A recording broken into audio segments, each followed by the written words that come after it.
Okay. I don't know if this works, but maybe yes. Do you hear me from online? Let's hope so. So welcome everyone. It's a pleasure to have all of you here with us to this first, let's say, workshop on care economics towards new direction of research. I will not take a lot of time, just welcome all of you and welcome the speakers that were able to come and to join us in presence. Welcome the young scholars also that are here today. I would like just to start with the three images that, according to me, can help us also understanding the relevance of the topics that we are discussing today. And these images are thank you.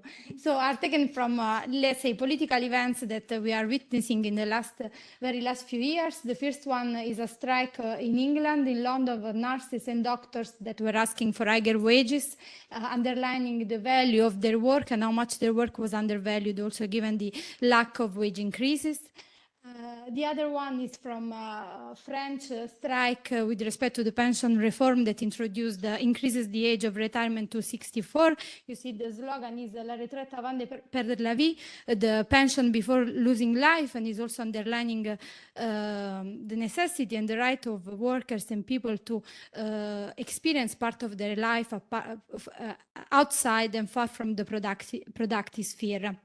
And then the last one is a picture from United States after the sentence of the Supreme Court on that overturned the Roe and the right of abortion. So these three images, according to my perspective, are all very much related to the topics that we are discussing today, and to the urgency that we have as scholars of economics, of sociology, to address these topics with both a very rigorous analysis in terms of theory, empirics, but also with a political attitude toward all of this.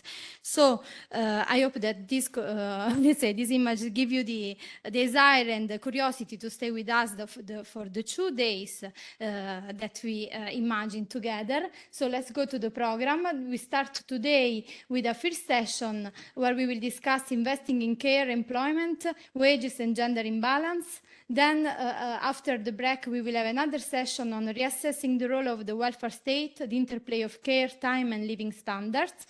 And then tomorrow we will have the first session in the morning on care and domestic work in historical perspective. So you see, we try to touch all the different angles and perspective in order to understand what does it mean care, how we can study, how we can measure, how we can imagine policy proposals with respect to the care economy. And finally, at the end of tomorrow, we will have the roundtable that will take a more political-oriented perspective. The title is Policy and Politics of a Gender Discourse, and this final roundtable is co-organized by the Institute of Economics with the Institute of Dirpolis, and it will also be the final event of a series of seminars that we imagine this year with some colleagues and professors of our department, in order to try to develop an interdisciplinary approach with respect to gender and labor studies. So this is the program.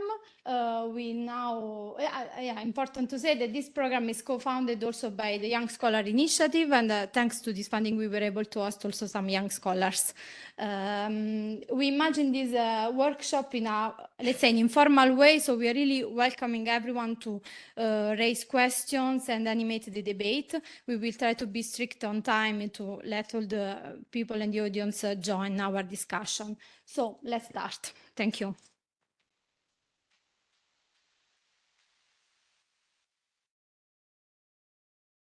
So good afternoon. This first session is about investing in care with a focus on employment, wages, and gender imbalances. I'll present the speakers in order. We'll have first Lorenzo Cresti, that is a postdoc at the Enrico Fermi Study and Research Center, and is interested in industrial policy, employment dynamics, and global value chains. Then we'll move to Jérôme Hainaut, that is a senior lecturer in economics at the Open University, and is also work with the Women's Budget Group. His interests are in economics of gender, labor and household economics, fiscal and social policy. And he recently worked on a project with the International Labour Organization to stimulate the cost and benefits analysis of investing in care services. And then the last speaker will be İpek İlkaracan. She's a professor of economics at the Istanbul Technical University and is also now president of the International Association for Feminist Economics. She focused her research in economics and social policy, the care economy and time use, gender and macroeconomics, political economy of gender, labor markets and development. Each speaker will have 20 minutes for their intervention. Then we move to the discussion with Caterina Manicardi, that is a PhD student here in Sant'Anna. And we'll then open the floor for the debate.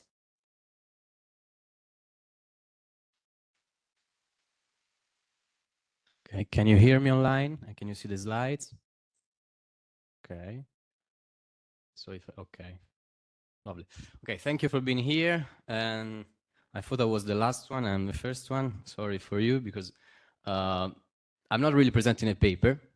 I'm at first, Armand and I wanted to just provide some guidelines for empirical investigations around the topics of care activities, especially focusing on how to measure care and essential activities, which is a topic which we have been debating in the last year within the reading group of care economics we set up last year. But then 1 month ago, we had the opportunity to work on the European Union Labour Force Survey, so data on occupations. And that's why then we decided to try to propose a methodology and some preliminary evidence using an occupation-based approach on measuring care activities. We will follow this summary, in which we first define care jobs from a theoretical and from a methodological point of view. We will then try to put forward a possible research agenda in order to move to a proper paper in the future, because here what we are doing is only showing some preliminary evidence, both cross-sectional and temporal dimension on Italy, and making some comparisons with other European countries, with building upon occupational data. In the next steps, we would like to move to an income or wage dimension, but we will refer to this later on. So, which is the issue? The issue is defining care activities. In the literature, it seems that there are two main perspectives. On one hand, you have the so-called nurturant perspective, for which care jobs must involve a face-to-face interaction, so there must be a relationship, a clear relationship between the caregiver and the person that is receiving care in a way, and the final aim is to satisfy, to improve human capabilities, which are broadly defined as cognitive or as physical or as emotional capabilities. And the important thing is this face-to-face interaction. So mainly you have occupations, you have care jobs which falls within the umbrella of health or education and so on.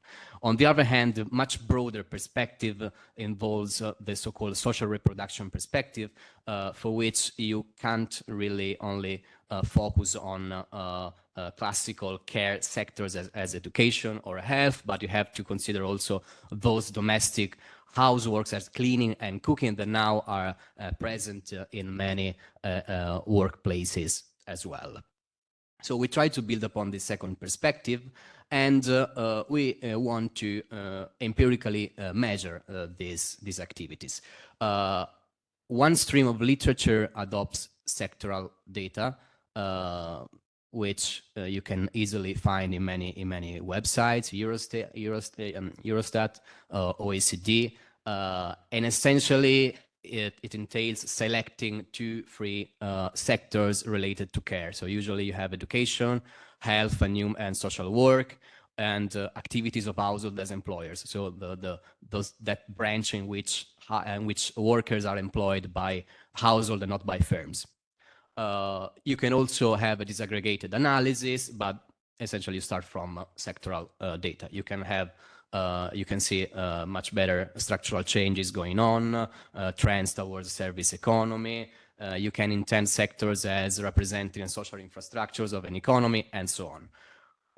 Another approach builds upon the use of occupations data, which have a lot of information, and you can link them with other kinds of surveys, as ONET, an Italian ICP survey, which make an effort in trying to understand which are the tasks and the skills needed to perform such tasks within each occupation. So you really have lots of information in trying to understand what the workers in that kind of occupation are doing. Moreover, occupation data can be easily linked with other sources of information, from income to gender to job contract, education level, and social status, and so on. And we will try to adopt some of this information.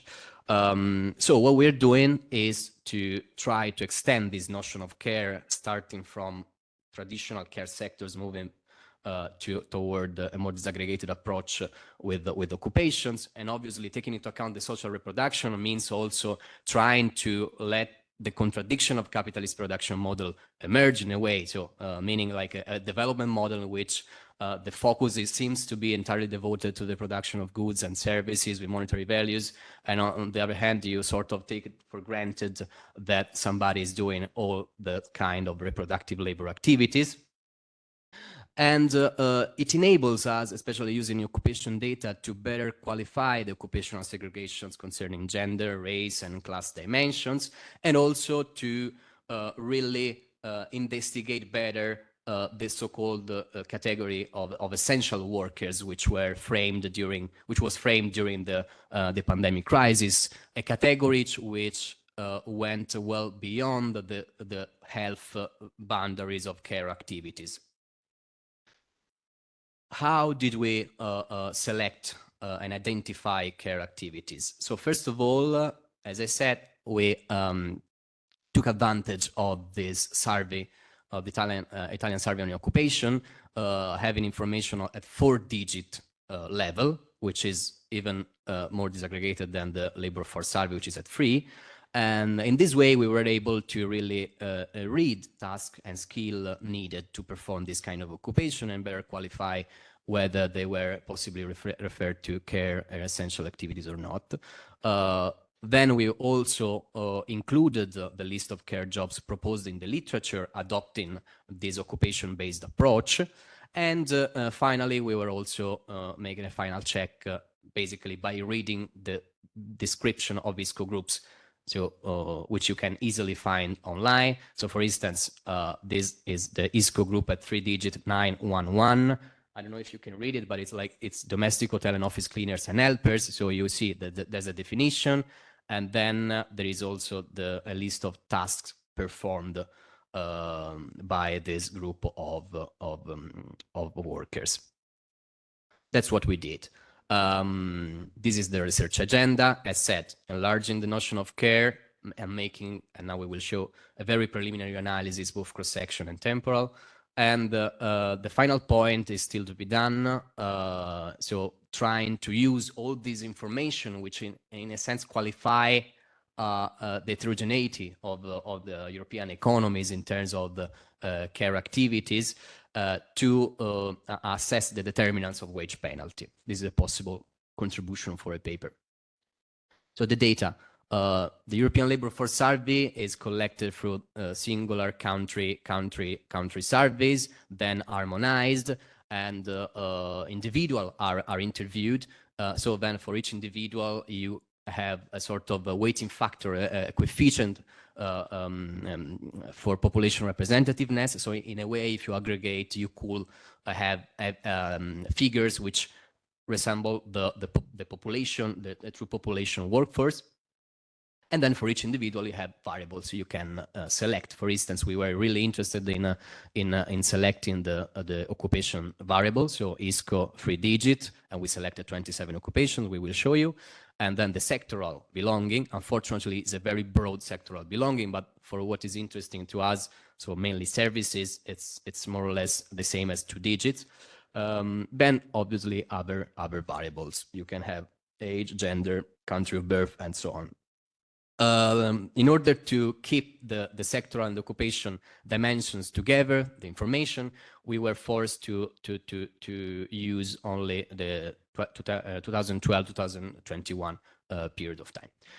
The procedure is very simple. We have this information which are individual. We can gather them in occupations, in occupations within sectors, in occupations within broad categories, and the reason for doing this is that at the end of the day you have 27 occupations. So if you take into account those 27 occupations for each sector, for each economy, is going to be lots of information to be processed. So a good way was to define these broad categories: health, education, cleaning, food, and other, and at first assess them, investigate them at the national level, so overcoming sectoral classifications. These are the occupations we selected. As I said, we trying to put them in these 5 categories. So obviously the majority are in health, then education, then cleaning, food, and then there is a last one which we call other, because it includes 3 occupations which are included usually in the literature, but we are not so sure that should be included as a care activity, and I will talk about this at the very end. So this is from a paper of mine with Marica Virgilito, in which we were addressing care in a traditional sectoral way. So we were saying, okay, among all the sectors, we want to look at the employment generation capacity of the care sectors. We select activities of household as employers. We select education. We select human health and social work activities. Leaving aside the information we can gather from this graph, the thing we wanted to show you is that with occupation data, you can go well beyond these traditional sectoral boundaries and trying to understand which are the occupations within each of these traditional care sectors. So you see that in activities of household as employer, there's a huge role, an important role of domestic, hotel, and office cleaners and helpers. In education, there is an important role of primary school and early childhood teachers, important role in terms of amount of employees activated. Or in human health of personal care workers and health services. So the picture is much more interesting and rich. And obviously, you're not forced to be to stick to these 3 sectors. So just to let you understand, you can look at the occupations within each sectors. Okay, this is not informative at all. So we go back to the presentation. And another way, as I said, because we are at the very preliminary stage of this empirical exercise, so we are also interested in understanding how to properly use this information. Another way, as I said, is to avoid the layer of sectors and consider occupations in just 5 broad categories in the economy. So you see that in the cleaning one, there is one big occupation, which is domestic, hotel, and office cleaners and helpers. And which is absorbing like almost 1 million of workers. In the health category, you have in particular the personal care workers, which is really increasing from 2012 to 2021. You can assess many different dimensions. And again, if you want to go back to a sectoral dimension, you can understand which are the different shares of these categories within each sectors. I'm not really spending time on this plot, also to avoid a headache to all of you. I'm going back to the presentation, and if we aggregate these occupations within each category, this is very easy then to make comparisons with other countries. So for each country, we have these 5 categories composed by obviously the occupations, and you can see what is going on in these selected European countries. You see, for instance, a size effect, both of country, but also at the occupation level. Obviously, there are some occupation which includes the majority, some category which includes the majority of occupations. But for instance, cleaning, which includes only 3-4 occupations, has important figures here. You can also highlight, as said, the gender dimension. And sorry for this, let's say, binary distinction, but that's what we get with these surveys. And this is back to Italy, to 2019, and back to the 27 occupations. And we see, obviously, that there are some occupations which are really female-oriented, and others which are more male-oriented. So female-oriented primary school and early childhood teachers, but also childcare workers and teacher aides. And on the contrary, male-oriented, for instance, vehicle, window laundry, and other hand cleaning workers, or refuse workers, and so on. Again, by aggregating in categories, it's very easy to make comparisons with other European countries. This is not really interesting, because this information, gender information, is not really country dependent. It's way more interesting to have a look at the country of origin and then making comparisons. So for Italy, you see that there are there's a majority of the Italian workers in these care activities, but you have 2 or 3 sectors in which you have almost 50% of also foreign workers, for instance, in personal care workers in health services, or in domestic hotel and office cleaners and helpers. But if you make the comparisons with other European countries, you see that the picture is much more interesting, because you see some countries like Czechia, which is entirely composed by, whose workforce is almost entirely composed by national workers in these activities. And in other countries, for instance, food and cleaning in Germany, cleaning in Italy, cleaning in France, food in UK, in a way, you have an important component of foreign workers. Yes, I'm concluding here. So what we have done so far, the contribution in a way is given by trying to expand the notion of care, the boundaries of care activities, by adopting this ISCO 3 digits occupations data. The evidence we proposed was just an example. We can go well beyond this evidence. We still have to try to understand which dimensions are really interesting to address the heterogeneity among countries and among workers.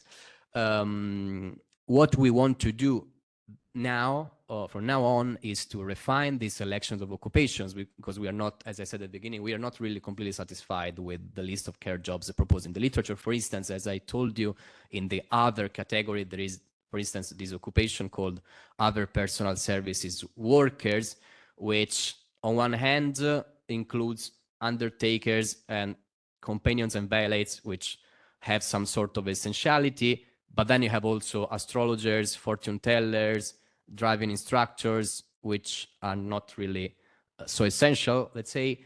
And they are all aggregated in this 3-digit category, in 3-digit occupation. So in our opinion, we should exclude this group, but obviously we want to also hear your feedback on this. And again, hairdresser, beauticians, is haircutting an essential activity or not?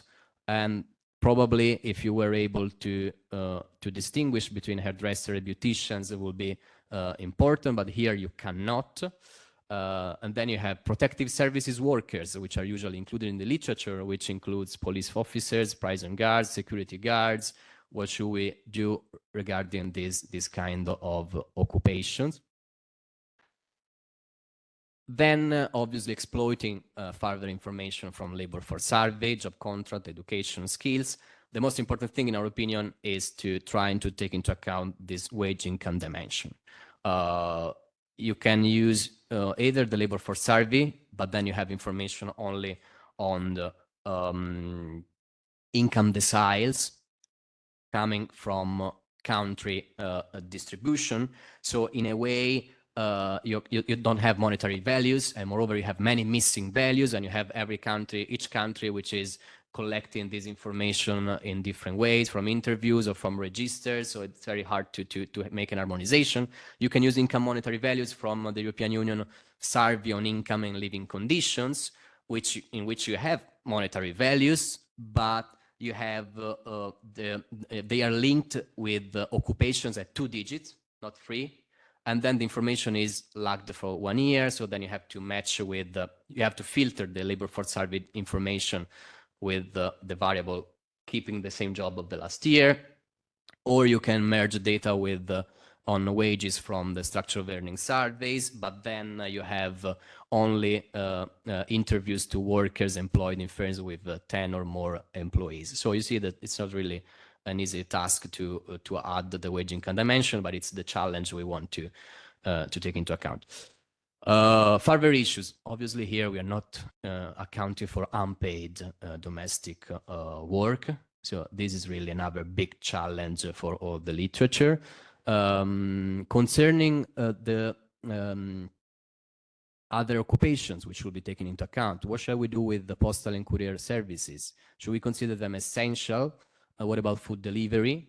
And then other 2 possible pathways for a research agenda is, on one hand, trying to investigate the process of externalization of essential jobs, for instance, cleaning, from manufacturing to services, although I fear that we cannot really exploit the labor force survey from 1983 till now, because till 2012, because they don't have both the information sectors and occupations. And another last thing, which is really interesting in my opinion, is to use the origin of workers to track global care chains, which is an interesting topic, which is really becoming important. And I'm concluding here. Thank you.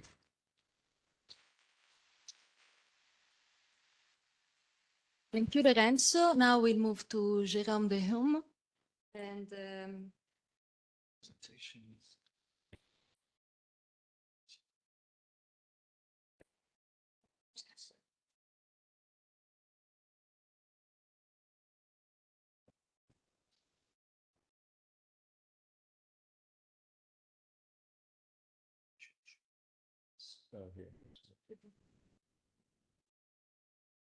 Thank you. sharing the case. Is it showing? Yeah. Thank you very much. Can you hear me? Oh, you put it in a PDF? Or? Sorry. Oh, is it for the...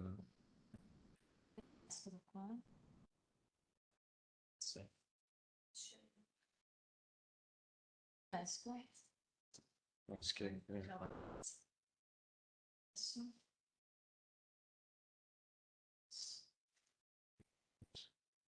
No. Oh.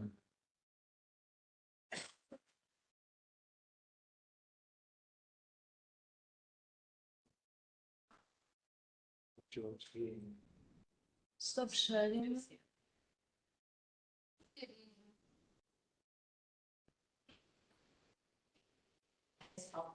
Sì, aspetta. It's a teamwork. Okay. Share again. Yes. Yes. Sorry. Eccolo. Okay. Yes. Okay, thank you. I didn't understand what was the problem. So, hi, thank you very much for inviting me. Can you see the full screen? Yeah, great. Well, this is not the first one. But... Right.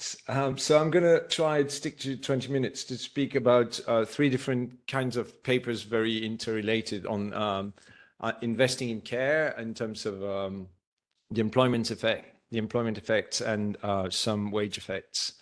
And it came from, as Amanda said earlier, about a lot of noise in the streets on during the pandemic about the importance of care, the importance of essential workers, the clapping for care in London, well, in England, the UK, but not much beyond that. And there was a lot of post-pandemic enthusiasm by the government in the UK and elsewhere about investing and government intervention and investing. But by that, they meant more investing in construction and physical infrastructure.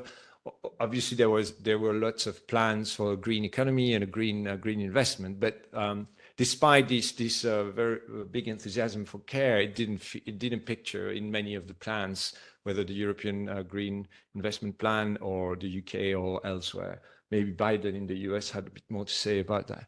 So the idea came about. I mean, it's not a new idea that lots of researchers have worked on these issues. I've tried to make the case for investing in care ever since the last economic recession in 2008, as a way to show that, for example, even on a narrow definition, we can see that the benefits of investing in care compared to construction in terms of employment are larger. So a recovery that could be care-led has several advantages. And from a feminist economics point of view, obviously, the main one would be to promote gender equality, but also a better sharing of paid and unpaid work by reconceptualizing, revaluing care, redistributing care between men and women. But to do so, it would also be an investment in quality, not just quantity. So investing in decent jobs with good wages, good qualification. Otherwise, you would just transfer the problem of low value jobs from, I mean, low esteem and economic remuneration from the home to the labor market. But mostly what we mean by investing in care and the benefits of investing in care and the care economy would be to improve the child outcomes over the life cycle, the well-being and the capabilities of members of societies who need to be looked after to fulfill their potential. So it doesn't necessarily mean in a narrow sense, an economic benefit of activities or employment. It would also foster social environmental sustainability, which is also more difficult to measure, but there are lots of studies starting to emerge about the green aspect of care jobs because they are labor intensive, so they use fewer energy, fossil fuel resources. So investing in care is also investing in a green recovery. The conceptual aspect of it would be the investing in social infrastructure by opposition to, or by contrast to the physical infrastructure that's still privileged, and it's an investment in care because of the benefits in the long term, the improve the well-being and reduce further expenditure, and its infrastructure because it is an activity that has wider benefits than the direct user. So it requires collective funding, very much so like physical infrastructure. So now when we mean investing in care, the different ways. So one paper that we did with Susan Himmelwein, following the work by Peck and Kim and Rania Antonopoulos, it's about either have an employment target on comparing, well, what if we, for example, aim for similar employment target to what's happening in Denmark and Sweden, where the care economy is more developed in terms of formal jobs, formal service jobs, and if we do that for other countries, what would it mean to pay the workforce better and hire more care workers so as to reach 10% of the employment in care, which is what those countries have, and then compared to what it would cost or what it would create relative to construction, to have a sort of benchmark of the type of economic recovery. Another way is to look at needs rather than comparing different sectors. Simply say, well, we need better care services for young children, for people with needs, disability, or frail elderly, and simply with different methods counting those needs. So the number of children available, the potential take-up by the parents, the continuity between parental leave and early childhood education and care towards primary school, or the kind of care intensity needed by different needs of with respect to disability or long-term care for older people, and then try to aggregate all those needs in terms of number of hours, the type of jobs needed, the qualifications needed, the wages, etc., and see how much it costs, and then simulate the employment requirement and the fiscal effects. So these two approaches can be illustrated quickly. The first one, with the paper that we published in Feminist Economics, it was to compare construction and care in different European countries in the US, and in terms of the gender balance of the direct employment creation in the care sector, by which we mean, with respect to your paper, Lorenzo and Armanda, the part of the industry within the health and social care work that's only social care work, so excluding human health activities, so just basically long-term care and childcare in most of those countries. If we invest directly there, we would create twice as many jobs with the higher wages that we see in Scandinavia. So it would be an increase in wages pretty much all countries, especially in the UK and the US, from 50% of average wage to about 80% of average wages, and a quadrupling or trebling of employment in care in Italy and Spain, where the workforce is less present there. Obviously, it has a larger effect for women, and it would reduce the gender employment gap. What we see is that also because of the large employment creation in care, we also create almost as many jobs for men in the care sector, as well as the indirect industries. This paper includes the induced employment that is created as a result of the consumption that the newly hired direct care workers and other indirect workers spend in the economy, so taking account of the propensity to consume. So a large reduction in the gender employment gap, but also this employment increase and the wages that they generate would attract fiscal revenue. And we can compare what it would cost to do that, the equivalent spending in care compared to construction, to create the same level of employment. So if the government has a target of, we need to create that many jobs in that country overall, by doing that through care or through construction, you could see that those figures show that it would cost twice as much to do that via construction because of the lower fiscal returns and employment via the employment creation that investing in construction. So it doesn't mean that we should invest in care rather than construction, but it means that before we consider that construction is the only way out of a recovery, which is what most governments at the moment are still considering, then this helps to hopefully change their mind. It's not changing their mind much, but we tell the story as much and as loud as we can every time we can.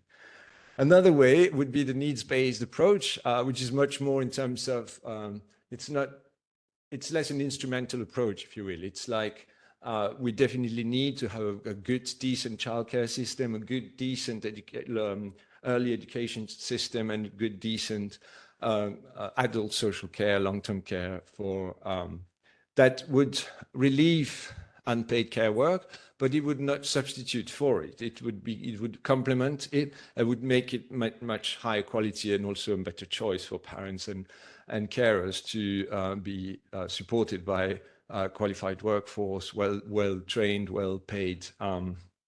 So this example is a paper for the UK, which basically looking at the calculating all the needs with a very ambitious targets of universal free childcare for all children, and then we adjust the take-up rates. One based on the current take-up in the UK of 71%, which is the take-up of formal and informal care for children, and 85% is the take-up that we see in Scandinavia for the 0 to 6. And then different pay rises, 11% and 80%. 80% would correspond to what childcare workers paid to the equivalent of primary school teachers, for 45% of them with a degree and 55% of them with upper secondary, which at least the 130% of the minimum wage. And then again, look at the employment creation. And this was more detailed because we had more data possibility. For example, we have access to a tax benefit simulator so we could calculate by the probability of mothers and other to take up the jobs that were created on the demand side, and look at their increased earnings and the tax liabilities that they would have, and as well as the reduction in the social cash benefits. So if they are unemployed, if they are out of work because they are young children, they are entitled to tax credits in the UK. And obviously, if they get a job, they would release, that would reduce their entitlement to that. So it's a saving. So we can calculate for the government the tax revenue from the increased employment through the income tax, the consumption taxes based on decile of those newly employed people, and then more generally the activity generated. And then look at the main question: if all those jobs are created and this labor supply and labor demand match, can it be self-funding over time, or can it be can the distributional aspect of having to raise a little bit of tax in order to fund the shortfall be without too many distorting effect, by which you mean a very small impact on by decile. So the short-term tax revenue would be through this employment creation, and look at how much of this employment would pay for itself. So 67% of the employment created would return the tax revenue. So 67% of the gross annual investment would be repaid in tax. So there's a shortfall of 30-40%. And if we raised through that simulator the income tax and the social security contributions, where does the impact go in terms of the traditional progressivity scale? So these are the decile group. And you can see the beneficiaries of the scheme of universal care that creates jobs are in the lowest paid group, the 45% increase in their disposable income. And the net contributors, those upon whom we raise tax, would be only a 0.4% of their disposable income as the net contribution. So a minor impact, because they also benefit for the fact that childcare becomes free as the main users of current childcare, because they're richer. In the UK, childcare is very expensive. So that's just an example of how to create a plan for government that is progressive, that has minimal distorting impact, and childcare is very much a no-brainer for that, and yet it's still very difficult to make the case, but it's getting there. The governments and other parties are starting to listen. And then the last way of doing this kind of instrumental approach to whether childcare could pay for itself over time is to do it longitudinally. So it's very narrow in terms of counting the benefits. If we just look at the earnings regained by mothers, by the fact that they are able to have a continuous career, and some literature, Claven et al. Have shown that there's a penalty gap. But that in Denmark it's minimum.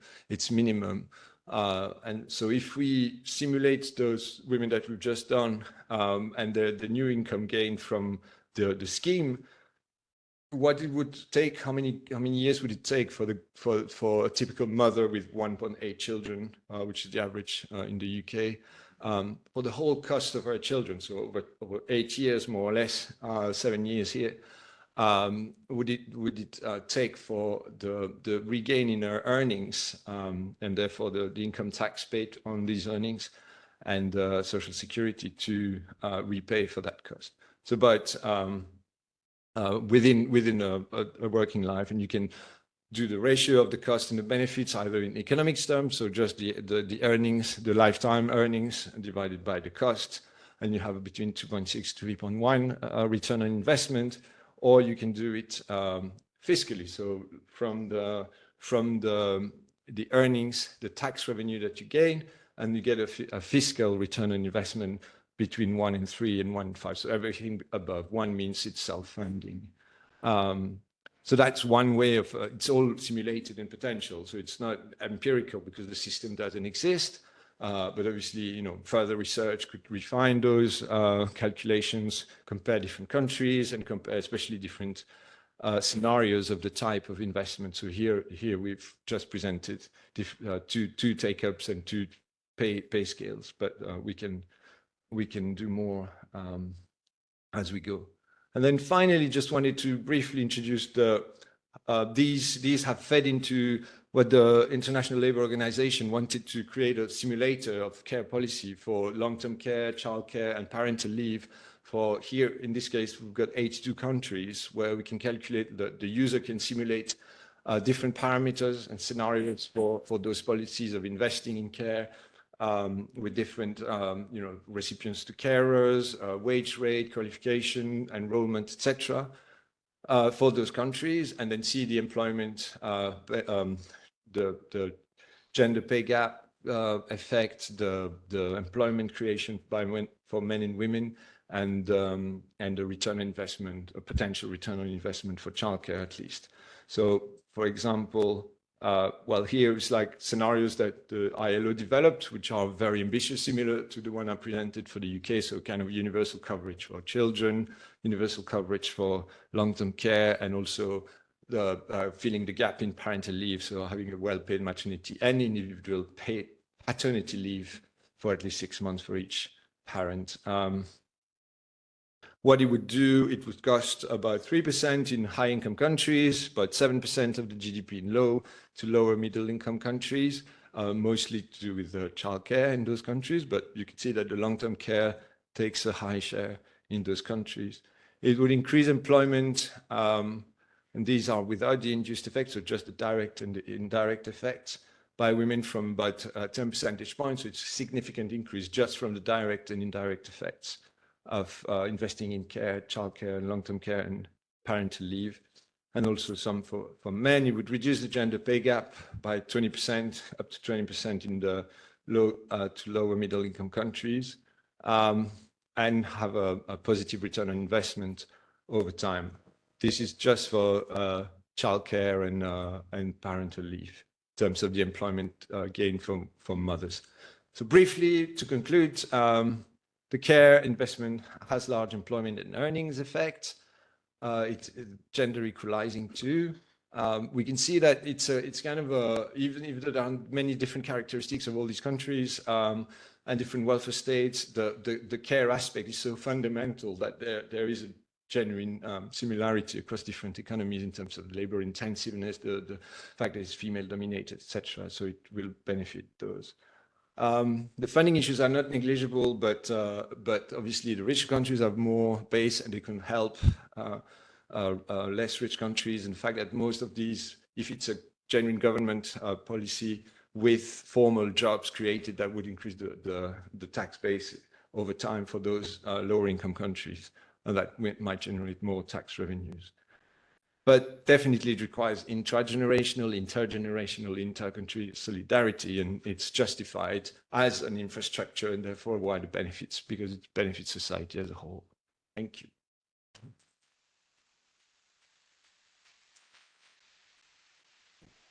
Thank you, Jerome. Now is the time for Professor Ilke Rachan. And so I...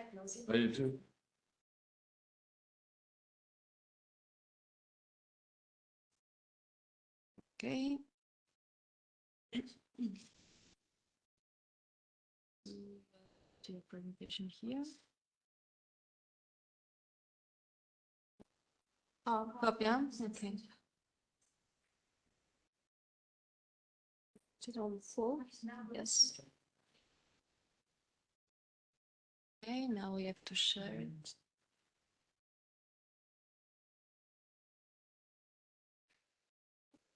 Screen. Oops.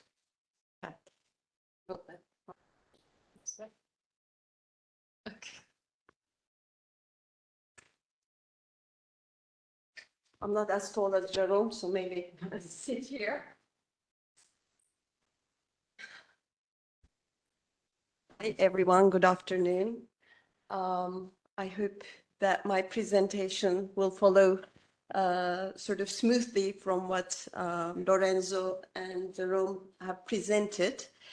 And what I would like to do is, first of all, start with a conceptual framework that also speaks a lot to the policy framework under a concept that I call the purple economy, and then look at the investing in care aspects, investing in purple economy aspects, and sort of along the lines of what Jerome was presenting, but somewhat with also some differences and some different emphasis.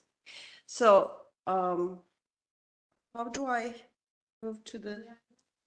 Just have to click. Why is it? Right is not working.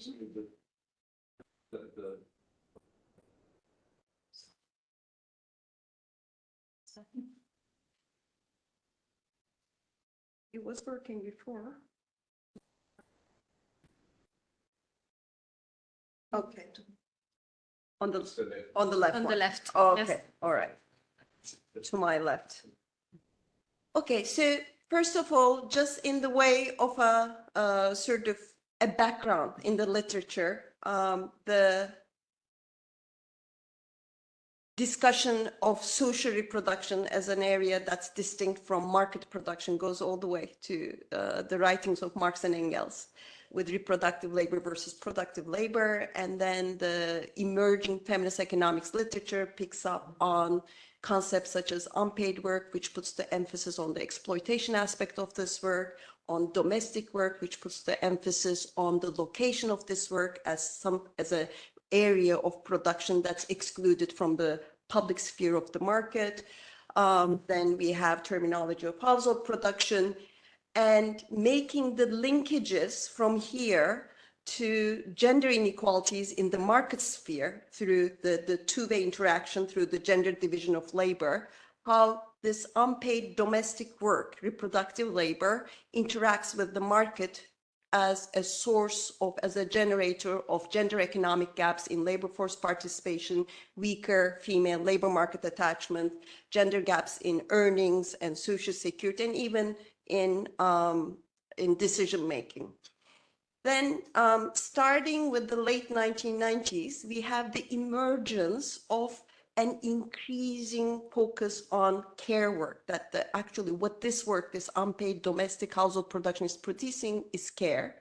So it's named as such. And from there, we have the emergence of new concepts such as the care economy. And I like the title of this workshop because it's for the first time I heard care economics as an area. And I was thinking that actually like labor economics or household economics, we can have care economics named as a separate area because it has actually an overlap of labor economics, time use economics, household economics, and so on. And the emergence of this terminology makes it possible then to make the linkages to issues beyond gender inequalities in the market sphere, to also start talking about linkages to public budgets, fiscal spending, macro policies, employment generation, which will be one of the main emphasis points of my presentation today, human capital, which Jerome has mentioned, productivity, growth, and poverty. And not only income poverty, but time and income poverty.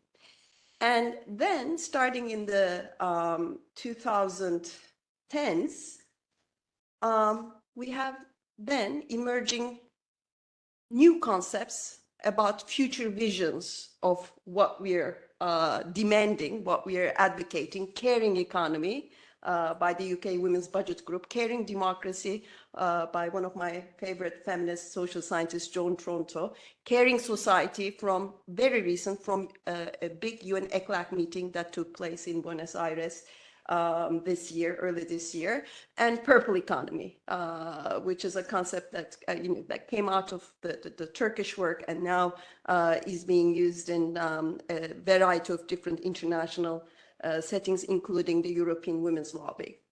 So with this evolution, we start moving from looking at the issue of care work as a constraint, as a source of gender inequalities, which it is, but moving the discourse to a more comprehensive one, where we start talking about a purple or caring economy as a response beyond gender and intersectional inequalities to also multiple crises at the macro level, and looking at its complementarities with green economy for building a sustainable, inclusive, and I would like to put the emphasis also on resilient, now that we've had the pandemic, and in Turkey, where I'm based, we had the earthquake, where we knew that the society and the economy was definitely not resilient to the earthquake.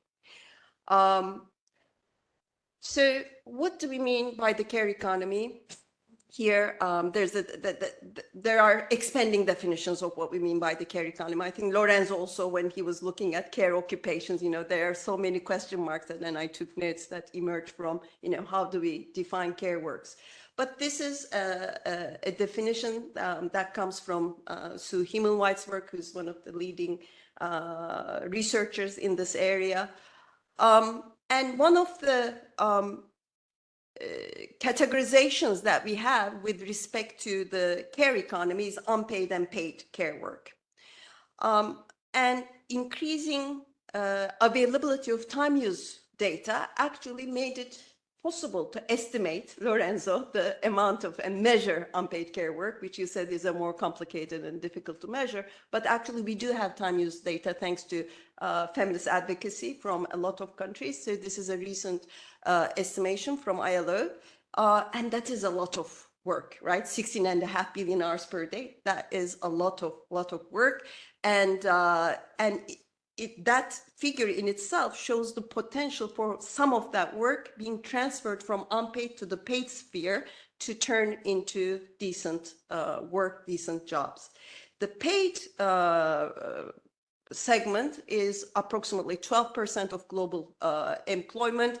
And in many countries, actually, the benchmark, the Scandinavian benchmark, which Jerome talked about, in many countries are much, much, much below that Scandinavian benchmark. So there's a lot of potential for that unpaid work for being transferred into paid jobs.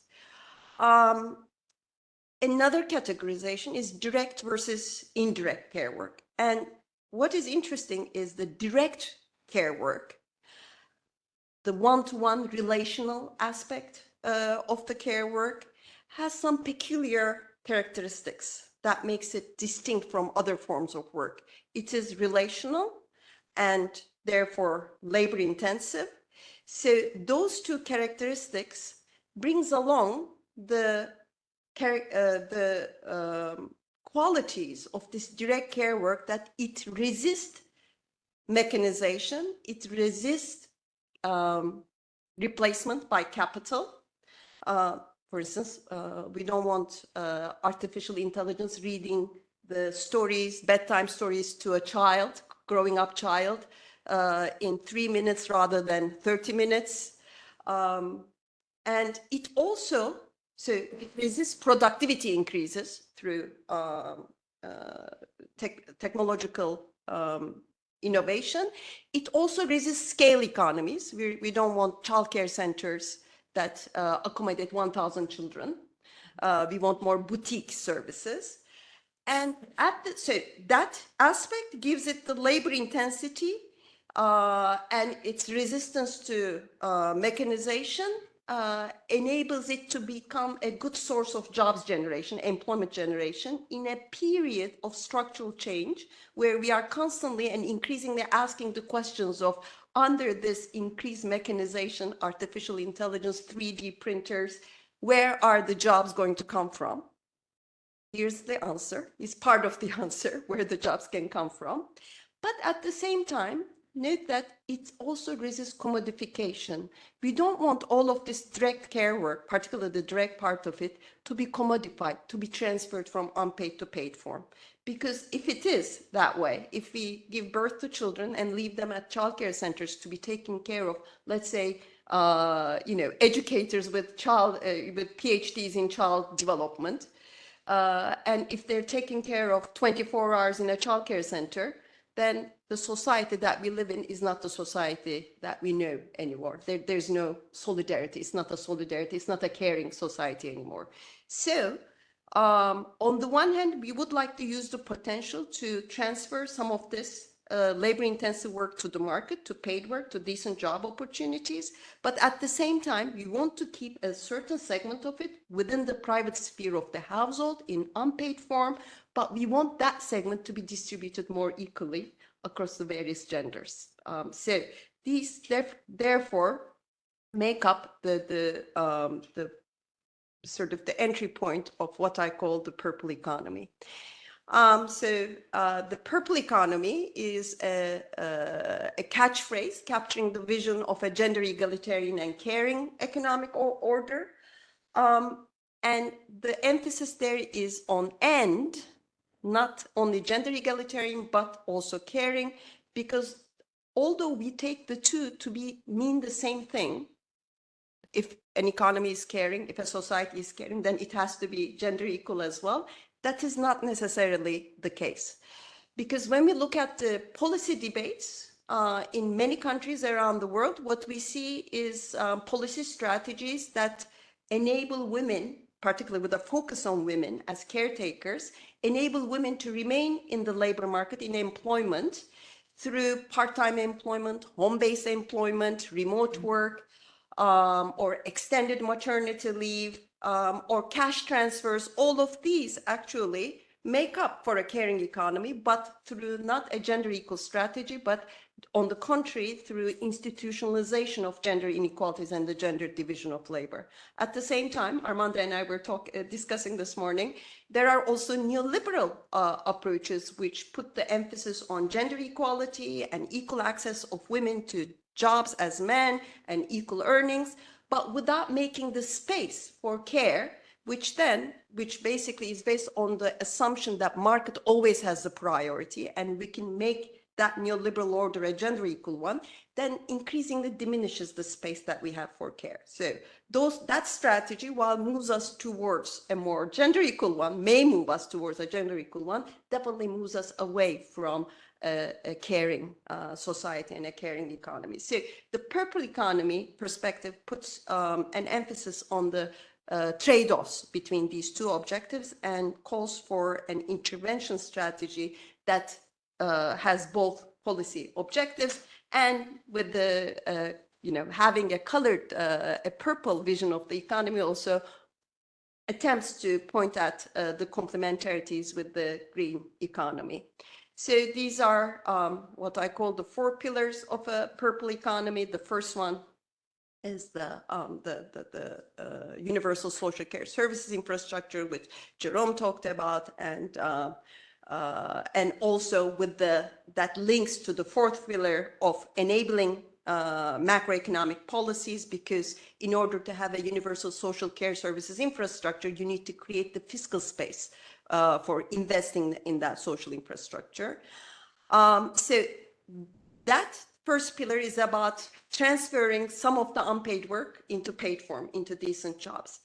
The second pillar of labor market regulation is about redistributing the unpaid segment that we would like to keep in the private sphere as a personal service, as a personal form of work, redistributing that within the household amongst women and men. So through policies such as care leave, that is not only maternity leave, but also paternity leave of equal length, care insurance schemes, shorter working week, which is a very important component of the solution under labor markets regulation, decent jobs for care workers, and equal pay for work of equal value.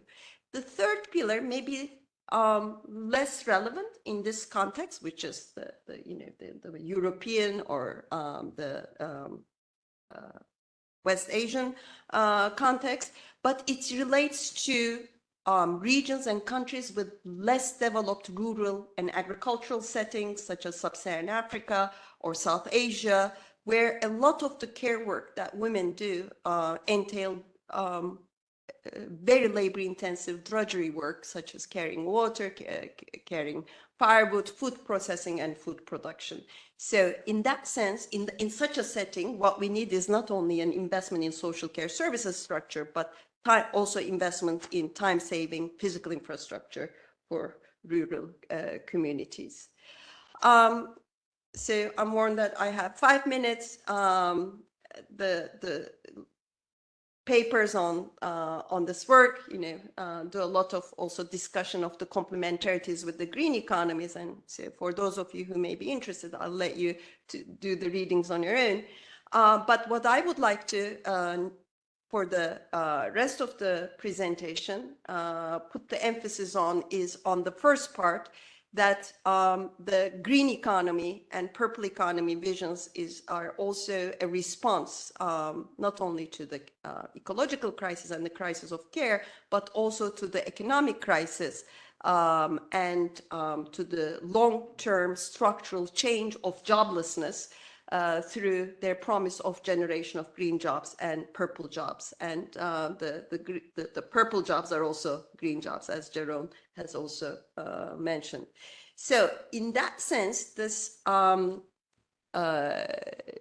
complementarity relates to the intersection of two interesting synergies between two lines of policy debates. One of them is the feminist economics, looking at the relationship between gender distribution of care work and gender economic gaps. And the other one is heterodox macroeconomics. There's been an increasing emphasis in heterodox macro writing on fiscal policies for full employment,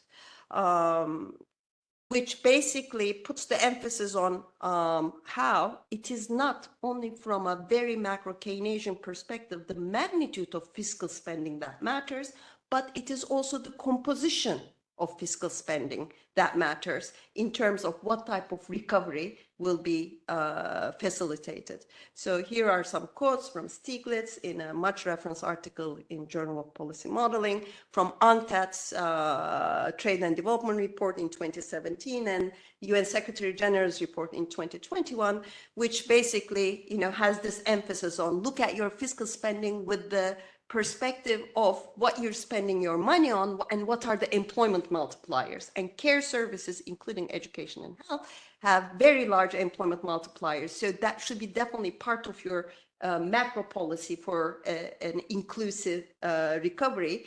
And the Secretary General's report basically calls on all UN member nations to invest in sectors with the greatest potential for creating more and better jobs. And the report names such as the green, care, purple, and digital economies. So based on that synergy, a series of applied policy simulations, including what Jerome has presented, looks at this question of economic returns to investing in the care economy, not through the supply side effects, the one that we're so used to, hearing the minute we hear of access to care services, we think, oh, that will be good for women because the time constraints on their labor supply will be lifted, and through that they will be engaged more in education, in employment, in the public sphere. So that's the supply side channel. But these studies go through the Keynesian demand side channel, looking at the employment generation and through that earnings generation impact of care spending, and that employment generation, given that the care sectors are more female dominated, inevitably improve gender equality through also not only alleviating the time constraints on women's labor, but also through creation of more jobs for women, favoring a job creation that favors women. So here's an exhaustive list of studies. I have the care policy simulator now. So as you can see, it starts with some very important, inspiring work by the Levy Economics Institute, and then goes through a number of studies, and Jerome and I have been basically, involved in, it's either Jerome or me who's involved in all of these country studies. So our work very much inspired each other and complemented each other's methodological approaches and so on. And finally, it culminated in two care investment policy tools that is now open for all the researchers. One of them is the ILO and UN Women Care Economy Policy Tool, which is basically a guide for any researcher interested in working any country, looking at and basically conducting research from this Keynesian demand side perspective, looking at what are the care needs in that economy, how much spending the government needs to undertake, and if the government is to undertake such spending, what will be the employment generation, earnings generation impact. I'm done at the time. Okay, so, and the care policy simulator, basically what Jerome has already presented, you just take the, pick one of the 82 countries, you choose your parameters, and it just gives you the results. So this is the methodology of the policy tool, the first policy tool through macro-micro simulations. And beyond the input-output analysis of employment generation, micro-simulation modeling also enables to look at distributional impact, because through that, you're able to sort of allocate the jobs by gender, by household income, education, age, labor market status, and then look at impacts on, for instance, on poverty. So this was, this is the 45 country study, which became one of the 5 chapters of this important ILO report that came out in 2018. And it compared a high road scenario versus a status quo scenario for 45 countries, either keeping their care services provisioning as it is in 2015, our baseline, or increasing their investment in care towards a high road scenario into 2030 in line with multiple sustainable development goals. And what we found is basically the additional spending necessary is only 3.5% of GDP. So this was lower than, in fact, that we expected. So it is not even that most of these were higher income economies. And also it showed that increasing, even if the countries stay with the status quo, into 2030, just due to increasing population and changing demographics, the care economy has to expand by about 150 million additional jobs. But if they do the additional investment of 3.5%, then it will generate another almost 120 million additional jobs. And more than 50%, around 55 to 57% of these jobs will go to women. And the Turkish study is an example of where we look not only at macro level jobs generation, but also micro simulation, which showed how the majority of the jobs would go to women who were not previously in the labor market, and how it would close the gender gap by 1.5 percentage points, whereas construction spending will increase the gender employment gap further by over 1 percentage points. And also it looked at the poverty alleviation impact, where construction spending on physical infrastructure has the potential to decrease poverty by about at most 0.5 percentage points, whereas social care spending had the potential to decrease income poverty by almost 1.5 percentage points. So in a similar vein to resonating what Jerome has said, this is a sector with a high employment multiplier, promises substantial potential for jobs and earnings generation into the future, plus other returns in the forms of gender equality, time and income poverty alleviation, and sustainable economic growth.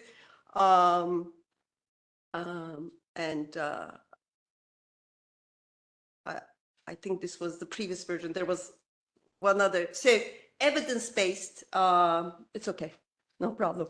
So evidence-based country-specific research, given that we are in a room of young scholars and researchers, in fact, is a strategy for policy advocacy and policy design towards that end. Thank you very much. Now it's turn for the discussion by Caterina Manicardi, and then maybe we'll open the floor for question, or if you want to reply first, and then we'll open the floor. So shall we come to the table? If you want, yes. Caterina, do you have slides? Okay, so yes, you can move to the table if you want. Here we have the microphone at least, so they hear us.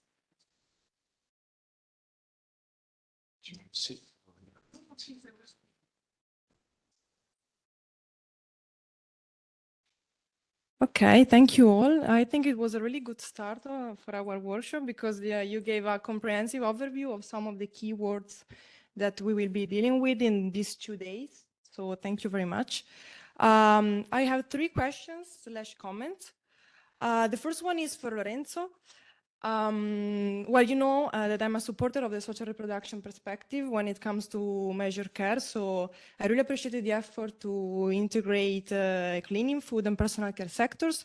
But of course, these add another layer of complexity because, for example, I would suggest to incorporate in the analysis in order to have a more comprehensive understanding also the not only the formally accounted care provision, but also the underground component. By underground component, I mean the unreported or undeclared work.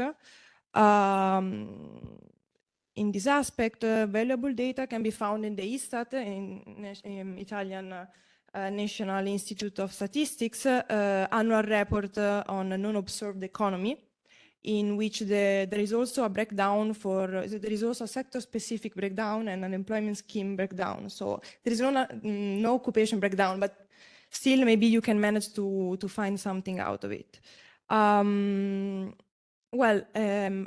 I think that also complementing your analysis with this component would contribute to interpreting also the employment trends in the care categories over time you were showing before, because, for example, an increase in the number of people, for example, employed in the cleaning sector could be attributed to either an actual increase in jobs or to a formalization of work that maybe previously was carried out for an undeclared or underreported pay. So I think that in this way, it would you would be able to address the question of whether changes observed pertain to the overall size of the care economy or also to a shift of the proportion of the formal part of care. So this was the first question. And the second one is for the whole panel, and especially for Jerome and Ipek. I would like to I would ask you about the limitation associated with using input-output tables for estimating employment multipliers, because I mean, you well know that they are static in nature, so they do not adequately capture dynamic changes within the economy, and they hinder an evaluation of long-term growth and job creation. So I think it's mine. Well, yeah, because we are 8, that's why.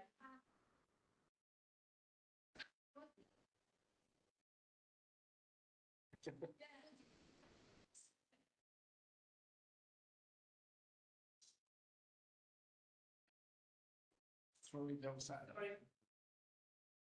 The other speaker. The next question, I'm sorry. Okay.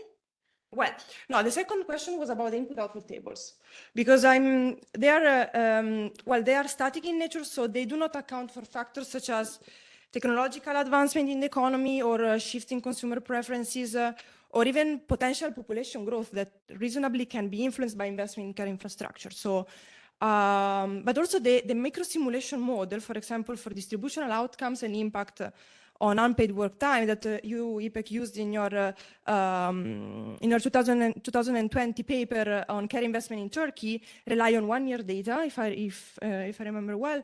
And even in your paper, Jérôme, the paper of 2022 about high quality universal childcare investment, the improved job conditions following an investment in childcare and related fiscal effect are not generated endogenously by the model, but rather through refinements of the input data set of the tax benefit simulator UK mode. So in this sense, I would like to ask you about whether there are other methods to address this kind of lack of dynamic analysis, or if you prefer, and if we are short in time, you can also just focus on the macro setting, and I would like you to address what do you think about other methods, especially for the estimation of employment effect, since some dynamic macro models have been used in the literature. So this was the second point I would like to bring to the table. The third one is more a political one, and it relates to the political feasibility of significant investment in care structure, in the care infrastructure, given the Stability and Growth Pact. So, as well known, and as you extensively, I would say, mentioned in your papers, in your works, you know that there are some kind of expenditures that are not included in the calculation of a country's structural fiscal position, such as financial sector rescue operations, temporary one-off and exceptional expenditures, including major infrastructure projects, primarily of a physical nature. So, and you also well know that in Italy, the education and health sectors continue to face significant challenges before for the very rules of the Stability and Growth Pact prior to the pandemic, but now also these challenges have been exacerbated by a very short-sighted, to say the least, National Recovery and Resilience Plan. So while on my side, there can be some optimism regarding the future improvement of childcare services, as it has been identified as a shared objective among member states by the European Commission, I am considerably less confident about the successful implementation of investment in the whole care infrastructure, particularly in Southern Europe. So, and my skepticism stems from the requirements for unanimous agreement among all member states for major revisions of fiscal rules. So in this respect, I would like to ask your opinion, and especially which recommendation would you propose for reforming the Stability and Growth Pact in order to address these challenges? And even more importantly, I would say, what do you think that a reform process is actually feasible, given actual imbalances in power and in quality of care services between core and periphery countries? So this was my third point, and thank you very much again.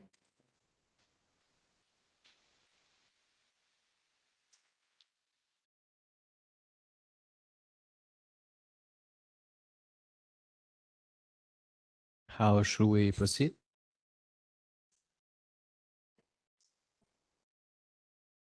So maybe we collect the question, but before this, I would ask you to sign a form just next near the window at the end of the room, because the session is recorded. So we just need consent in order to transmit the session on the YouTube channel of Sant'Anna School. So thanks. And if you want to have, I mean, we are collecting questions, so I would ask you to come here, because otherwise we can, I mean, online and in the session, they cannot hear you. Thank you. And especially the young will be... Define.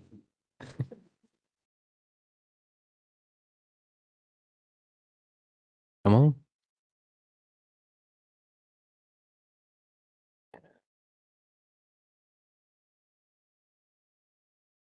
Two questions which were related with Caterina's discussion, both for IPEC, and Jérôme. For Jérôme, does your analysis include also demand side effects, or just the mechanism that takes place behind you? The figures that you showed are just associated with the channel that increase the labor participation from the women's side, then have all these beneficial effects, or there is also some other mechanism that the model that you use triggers. And can you, maybe I was just missed during your presentation, can you just elaborate a little bit more on the demand side effects that can take place in your, let's say, purple economy? Thank you.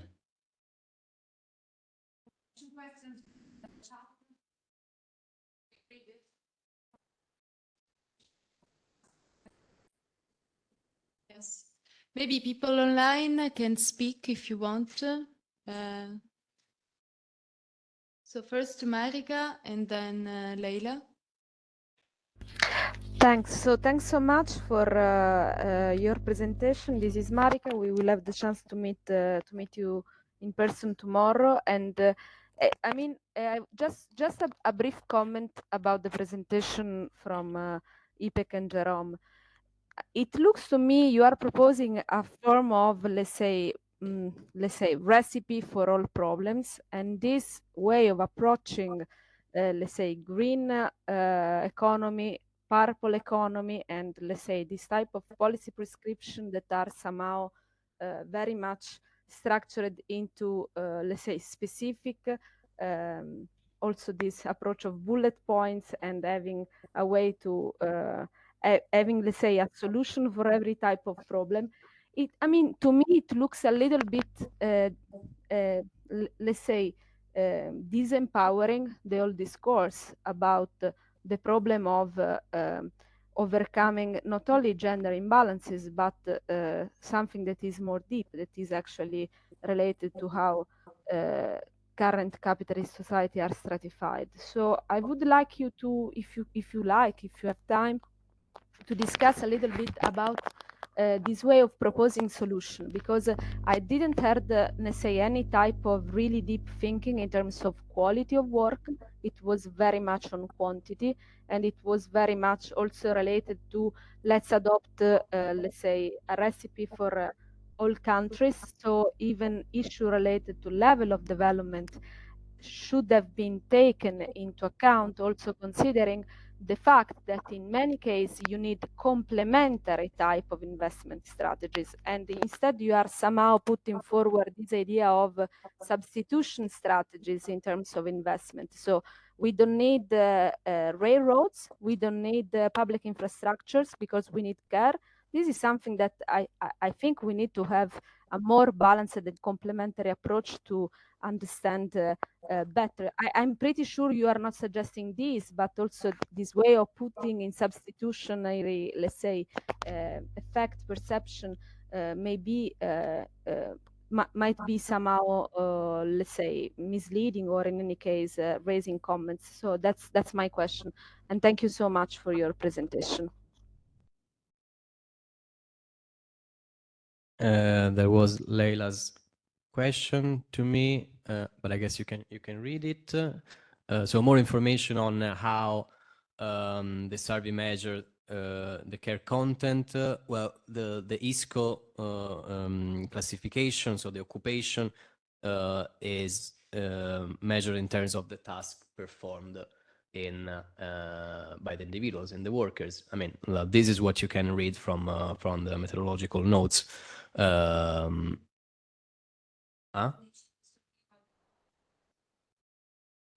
Italian survey one. I thought you were referring to the labor force survey. Okay, so Ben, if you want to add some information on this, because you have dealt with them. Concerning the possibility of classifying occupation in terms of care versus not care, measuring wage or income penalties directly, yes, but there are the criticisms that I was referring to previously, that you have really to accept to lose lots of information, either concerning aggregation of occupations or time, or because some of the information are waves and not annuals, and so on. But yeah, we will try to investigate also this dimension.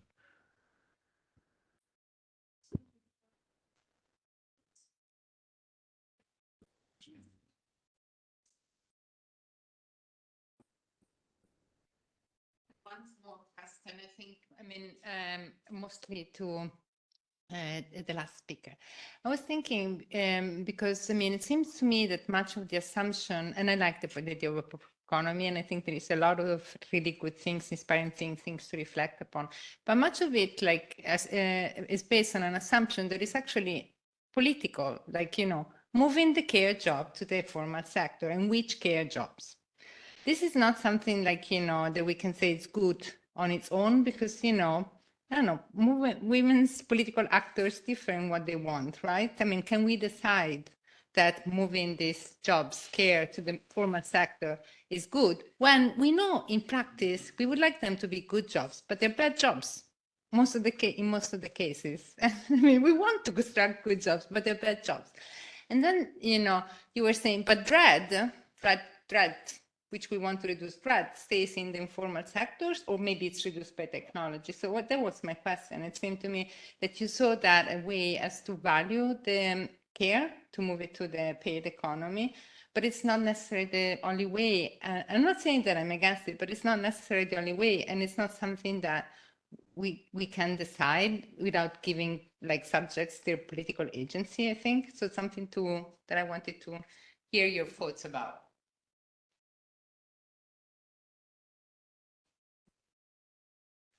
There was a person at the end who had his hand. Yeah. Do you want to answer first, or we collect? But there was someone who asked. He had a... But if are you okay with this? We collect all the questions, or do you want to take a break and answer this question as you prefer? Okay. I mean, generally mine is just, let's say, a follow-up question, because I mean, not maybe, let's say, from a political perspective, or let's say the political perspective of the firm, or let's say the organization of work. Because I mean, as you said, I mean, or let's say under the current paradigm, I guess to increase, let's say, more jobs in the care sector, or more care jobs. So maybe you close the as well the gender employment gap, but at which cost? By creating a lot of shitty jobs probably, or a lot of I don't know, non-standard work jobs. And I mean, I think on the one side it's a political perspective, but as well as perspective of how to organize, let's say, within the firm. And as well, I guess, and I mean, this maybe goes a bit in the direction what you were, Lorenzo, the last slide of yours. I mean, I guess, I don't know actually how it's really working, but within, let's say, firms in the care sector, that most of the jobs, and let's say jobs which are precarious, are being probably done by women, while let's say part of the care sector jobs which are, let's say, manager posts, are probably done by men. So even there you have quite a lot of let's say power relationships, which I think have to be addressed. And as well, let's say, to bring a bit, maybe I like this concept of the purple economy, but I think maybe that's quite important to have a, let's say, as well, a micro perspective, let's say, and actually within the firm, and let's say how to purpleize the firm, maybe, I don't know.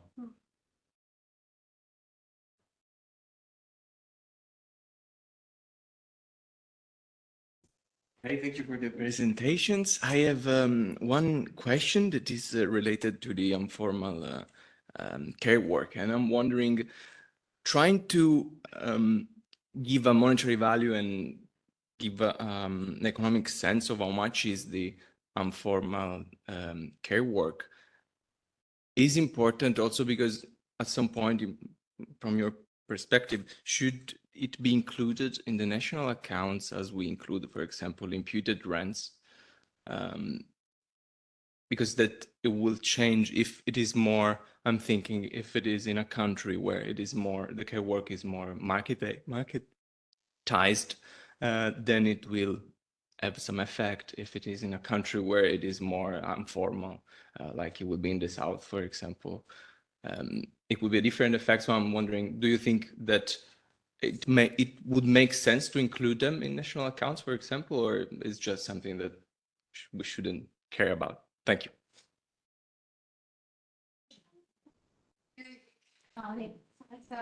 Very interesting. Going further with respect to the question of Demetrio, non-formal paid work. I liked your point, Ipek, when you underlined that some of the unpaid work should not be commodified, and that there is also a resistance, maybe a cultural resistance towards the commodification of this unpaid work. But this also creates new challenges, because reading your ILO report, what I read is that on average, the hours that are spent on unpaid care work for men every day is 1 hour and 23 minutes, and for women is 4 hours 23 minutes.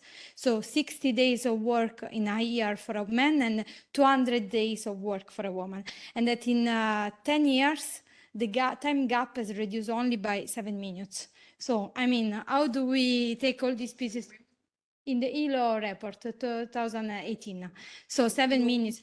The global. So we need 200 years to reduce, to cancel the gap. So how we take into account all these different elements, the political actors, but also the private dimension of unpaid care work, that even in very, let's say, feminist domains and context can create problems. So, and also Jerome on this, I think maybe you can give an answer. Thanks a lot.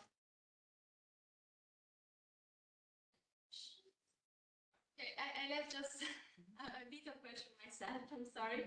Just, I mean, you said that social care work are green jobs.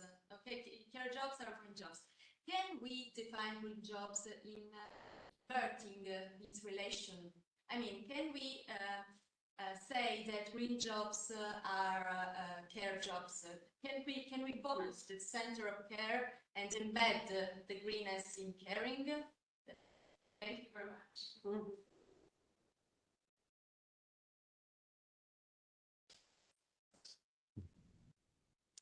Starting? I'm starting because I have only one question. I mean, Caterina, very, very good points.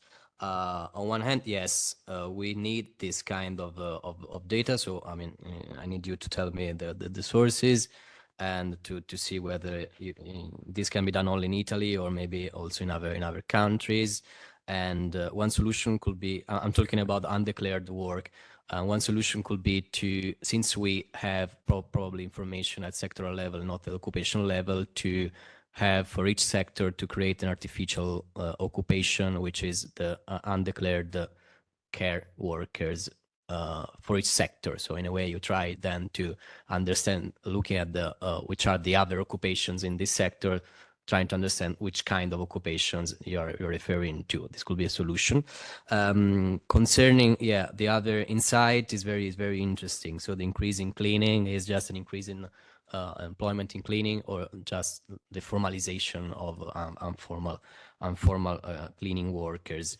Yes, this is something that could be taken into account with the previous point, actually. So yeah, thank you. Concerning the other things, I mean, which becomes then another question to Ipek and Jerome. I share the concern about investment in care and this dichotomy with the construction sector.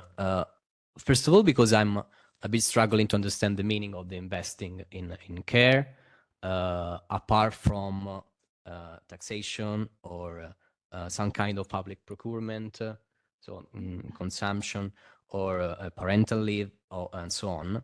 Also because I see investment also as an investment in infrastructure, which could be useful, from kindergarten to hospitals and other infrastructure. So I was wondering, could we be more precise in defining investment, and how can we really distinguish it from what we observe in construction sector?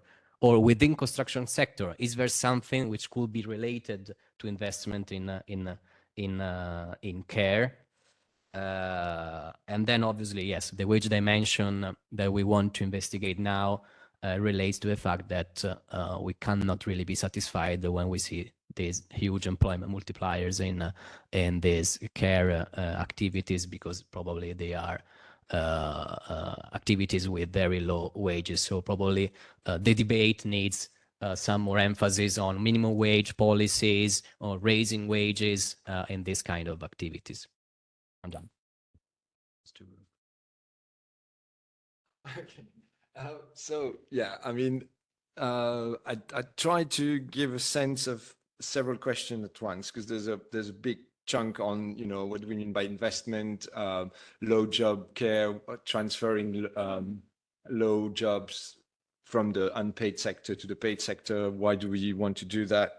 The old-fashioned way of thinking about gender imbalances and reproducing kind of gender inequalities in the labor market by creating care jobs. So by investment, obviously, there are definitions that are operational in national accounts and government policy, fiscal rules. These are rules, these are political, these can be changes. That's one aspect. Or we just have the conceptual argument about investing, because let's not fool ourselves. The stability and pact growth, the fiscal rules in the UK about what can be considered as investment, etc., doesn't mean that there is a magic money tree for investment when it comes to building, and there is no money because of current spending when it comes to spending on, you know, care, health, etc. They still need to find the money in both ways. So some construction projects require taxation, for example. It's not because it's investment that it's only borrowing, for example. So the rules are shifting, the rules are fluid, and there's still there's a difference between the funding mechanisms and an economic argument about investing. Here it's the social economic investment about, you know, wider benefits, long-term benefits. Those benefits are not necessarily fiscal, they're not necessarily just economic, they're social, they're about well-being, about health, about capability. So that's the notion, the broad notion of investment. Also, the distinction between, we are not talking about building hospitals and building kindergartens, we're talking about investing in annual spending on services, so the bulk of which is paying the wages and training the people. So that's what we mean by labor intensive. So it's still a service that we're talking about, not a category of construction that is because sometimes we hear social infrastructure investment means building hospitals and schools, but that's still the old way of considering. So it is a political choice, it is a political act, but it's not reduced to creating care jobs for the sake of it. There is no substitution that we're talking about here. First of all, for example, the Scandinavian countries who have invested a lot in care services, they also are the countries where time spent with children, when we look at children, I mean, there's also the long-term care, is also quite large compared to other European countries. But it's just more equal. Even though it's not equal, it is more equal than other countries. So there's complementarity in paid and unpaid work. And we're definitely not talking about investing in care jobs that are badly paid. Some of the simulations that I showed, the first one, were equalizing waste to construction and would still produce more jobs when you equalized the wages of the care workers to those of construction workers, which are much better paid, around the average wages, because it's simply more labor intensive. That's the main message. It's not about just a quantity argument. It's also a quality argument. But it's complementarity. So the care job, the care services produced in the paid economy, funded publicly by public money, it's not privatization, so not commodified, would have a complementary role. As Ipek said, it's not about 24 hours of PhD educated. So no, it might be a few hours per day, but also lots of play activities, etc. And the parents are around that. And the shorter working week is the key element to equalizing the gender involvement in those aspects. So that's one thing I think that has a lot of the answers across the thing. But the other thing is more technical about the input-output and the dynamics of the analysis. The advantage of a simulation is that we can assume a lot of things, so we don't need to start from a cross-sectional status quo. We can use parameters that are shown from other studies to be implemented in the model, such as stability of prices, etc. For example, with the assumption that care is a finite goods, it doesn't come as an input in other industries. So increasing the wages of the care workers will not have repercussions on other industries because it's usually a final good. Therefore, using input-output on a static model for projecting wages into the future, it doesn't create disturbances in the economy, too much disturbances as opposed to other sectors. Also, as Ipek said, fewer technological advances that we expect. There will be some, but we don't assume them because it's a labor-intensive industry. So in that sense, but also the employment multiplier per se is very small in care. There is a lot of job created. Mostly those jobs are direct, and there's a little bit of a indirect effect, but it's not what creates the most part of the job. So the direct investment is because of the labor intensity of the industry. So that avoids the issues about those inter-industry changes. I mean, yeah, sure, probably, like, but we could come back to some. All right, well, Yeah. let me just start from where Jerome has left off, just to complement what he's saying. With respect to the IO analysis, as long as there's an input-output data for the country that we're talking about, it's a much straightforward and quicker and lower cost way of analyzing than building a macro model with care. And there are, of course, dynamic macro models. This is the advantage of input-output. But with respect to the static nature of the analysis, one way out that we built for that is by creating a comparative analytical framework. So the dynamic impact is most likely to come from increased government spending, like increasing fiscal deficit, for instance, right? So we asked the question, if the same amount of spending as percent of GDP is spent on social care infrastructure versus on physical infrastructure and construction, what would be the comparative effects? So therefore, if it's a matter of increasing the fiscal deficit and the macro impact, so then it would be the same in both cases, right? So that comparative framework, I think, helps us to escape the question of the dynamic effects. And through that, what we're doing, in fact, through this type of applied simulations, is posing the question when a policy advocate wants to have a conversation with the Ministry of Finance or with the government, asking the question, when you're composing the budget, when you're deciding on the sectoral allocations of a national budget, why are you making the decisions that you're making? So in the case of the Turkish study, for instance, Turkey was coming out of over a decade of fiscal expansion. Government spending, it was a period of high growth and fiscal spending. So it was a procyclical fiscal expansion.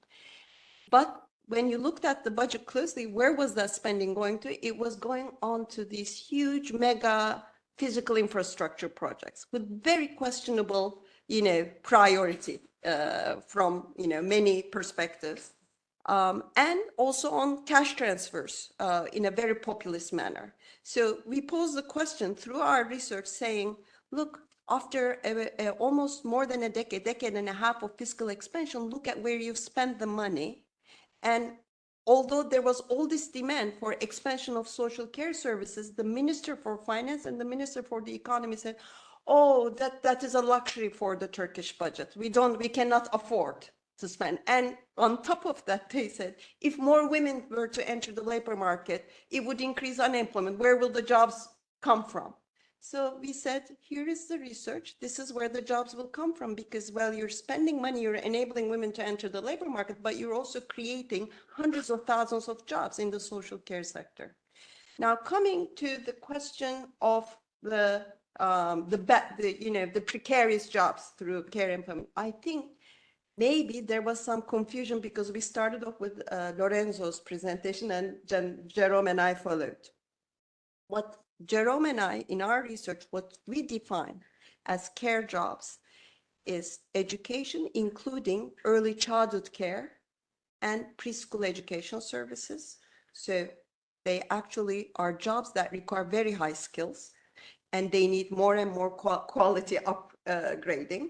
And we are talking about healthcare services, including long-term care, which also has a lot of potential, particularly for elderly care and disabled care, a lot of need and potential for upgrading of the skills and becoming professional jobs, service sector jobs. And it doesn't even have to be in a very developed high-income economy setting. I was invited to the Macedonia, what is the formal name? The former Yugoslavian Republic of Macedonia, where the Ministry for Labor, in collaboration with UNDP, United Nations Development Program, and the local municipalities, started in the early 2010s, inspired by all this research, a pilot program called a community works program. You know what community works are? It's an active labor market policy for the long-term unemployed. So you basically create short-term jobs up to a year where you get long-term unemployed people and who are predominantly women who've been excluded from the labor market due to childbirth and care responsibilities. And you invite them back into employment through public service jobs, community service jobs, so that they build up a CV and they build up skills, and then they're able to transition into private sector employment, into other forms of employment. And this was a community works program through which they created care service jobs. And they asked in the municipalities where who were creating the jobs, they asked the population living in those municipalities. And one of the main demands was care services for disabled children.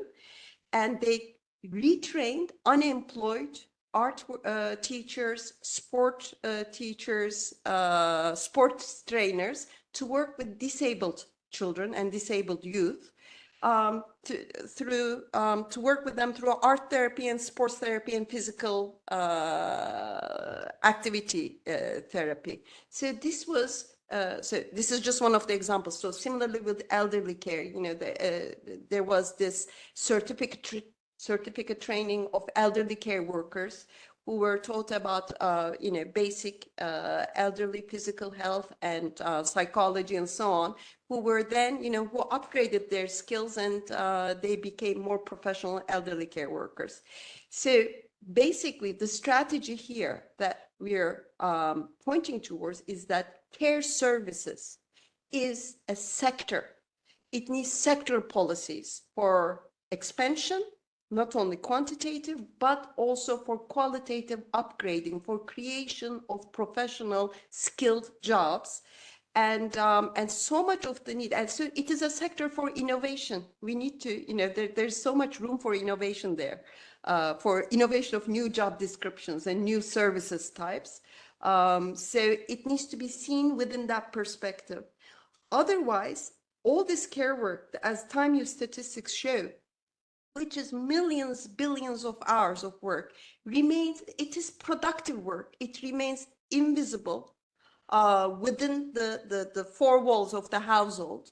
And then when I hear, for instance, an advocacy for universal basic income on this basis from the left progressive circus saying, under this structural change, jobs are being destroyed. So in the near future, there won't be any jobs for living labor to do. So what should we do? So because there will be increasing joblessness and we won't be able to create jobs, therefore we should pay a citizen's income to all the citizens. And I'm tearing my hair off and saying, hey, hello, there's all this care work that is already going on within the household, and a lot of unaddressed care needs for disabled care, for elderly care, for early childhood care, long-term care, where new jobs and services can be created.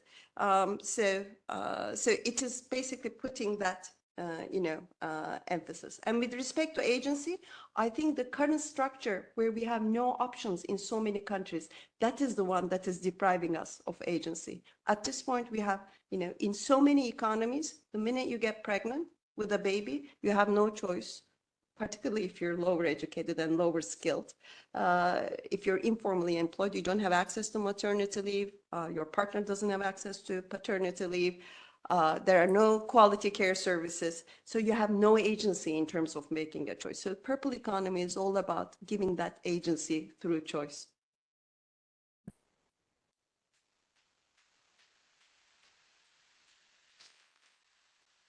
Thank you very much for your question and your answers. Unfortunately, there is no time to for a round, so also thanks online for your attention and your interest. We'll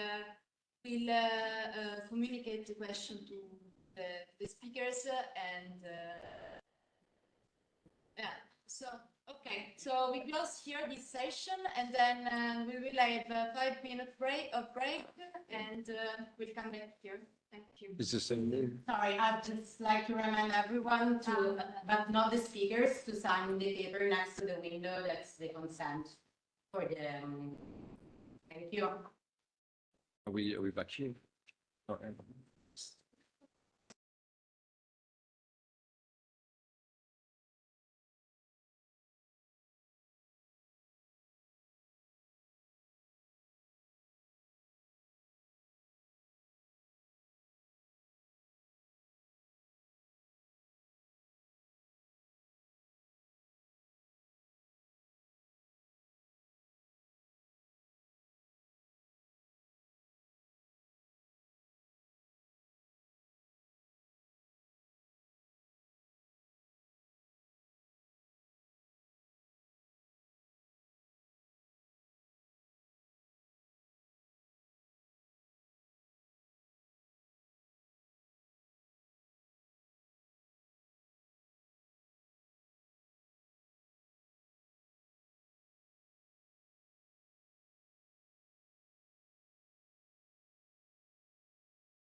Good afternoon, Francesca, Elena.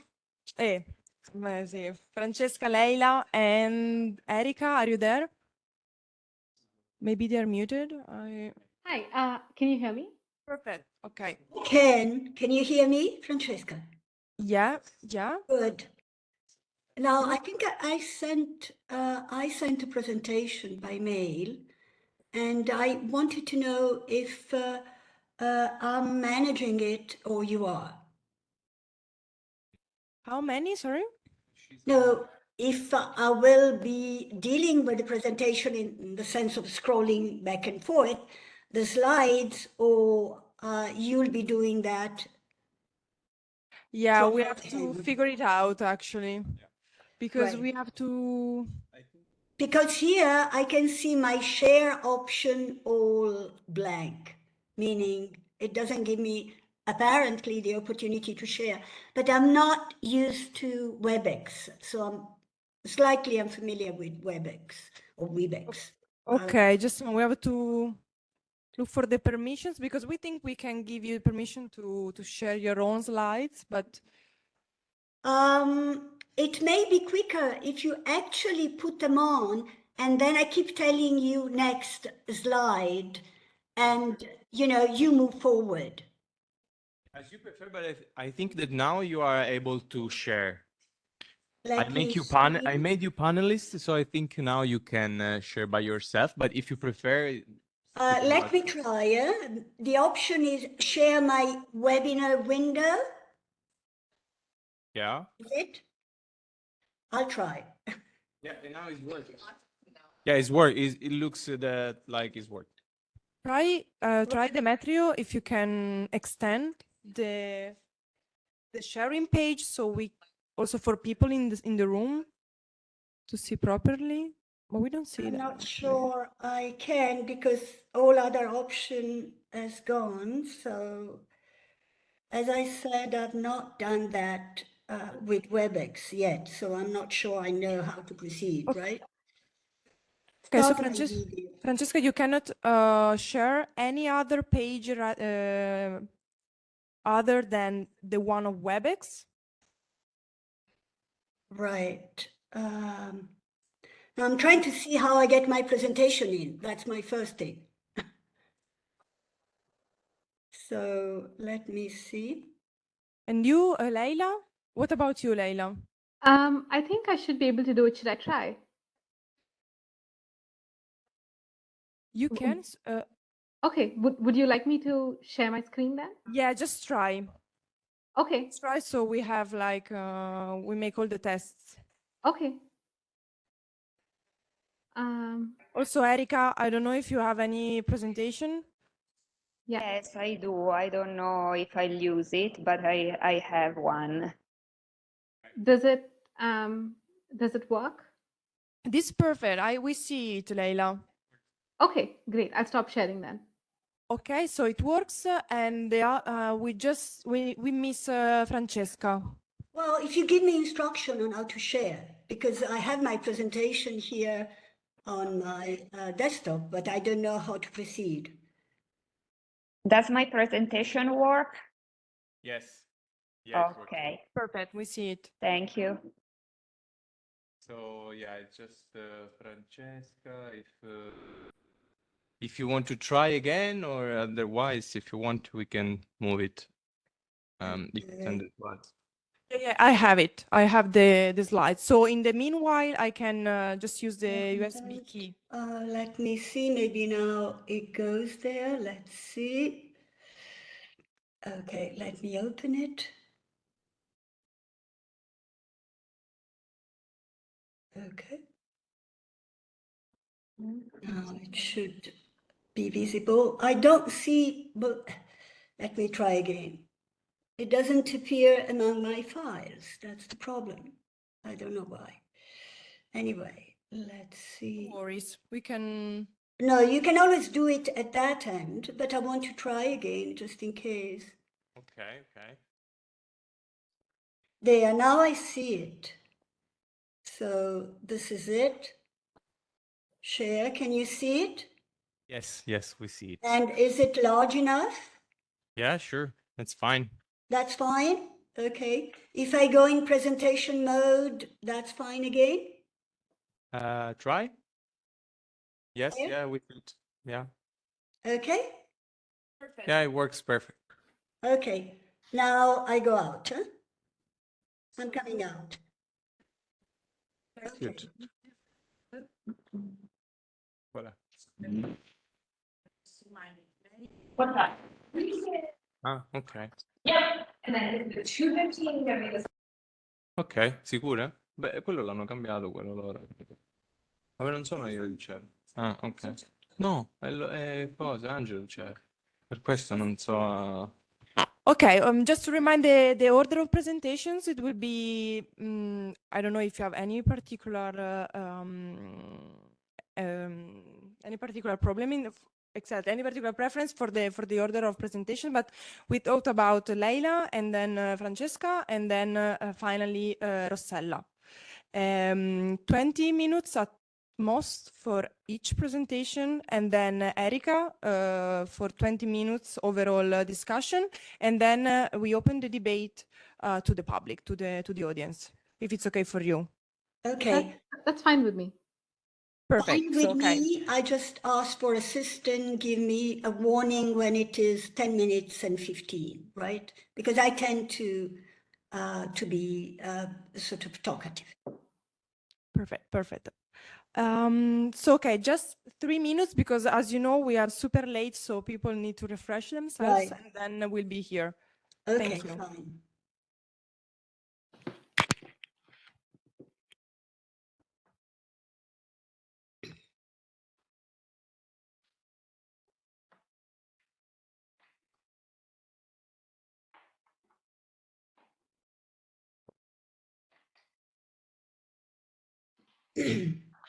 Francesca, sorry, can you unshare the screen that is still on? Because the first one will be Leila. One there, just a minute. Yeah. Perfect, thank you. Was it done? I think so. No, I think you're still sharing, but I can stop it. No. You have to, it's the same button that you used to start sharing the screen. No, it's just that I cannot get to the wide screen. So there is something preventing me from going to the wide screen for WebEx, that's all. So I'm trying to switch off everything and see. I really don't know. Show active speakers, show grid views. I don't think it is here. I don't know. It doesn't, I don't seem to find more options. But no, I think I'll close and get in again, right? Oh, okay, yeah, it's But, fine.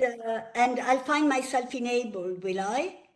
Yes, I will. Share, I will right? make you able in case, but Okay. it should be fine. So I'll do that because I really don't know how to get up. Okay, all right. Yeah, okay, thank you. Stop. No, now I got it. Okay, yeah, that's now By it chance. looks good. Yeah. Okay, good. Okay, perfect.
Chiudi questo. Non salvare. Chiudi questo. Non salvare. Un sacco di finestre aperte. Chiudi. E non salvare. E questa sì.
Sì, gli altri. Well,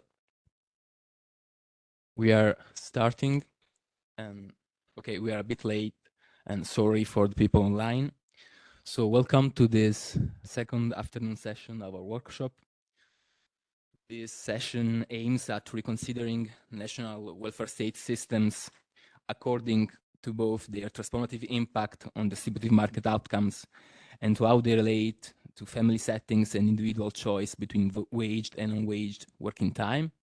And it will explore in particular the link between income and time use inequalities, which is gaining momentum right now due to the interplay of welfare state retrenchment, aging population, and marketisation of care services. Do you hear us online? Oh, okay, perfect. So we will have three speakers. In order, we will have Leila Gautam, Francesca Bettillo, and Rossella Ciccia, and they will be discussed by Erika Aloe. I will just give a brief presentation of our speakers.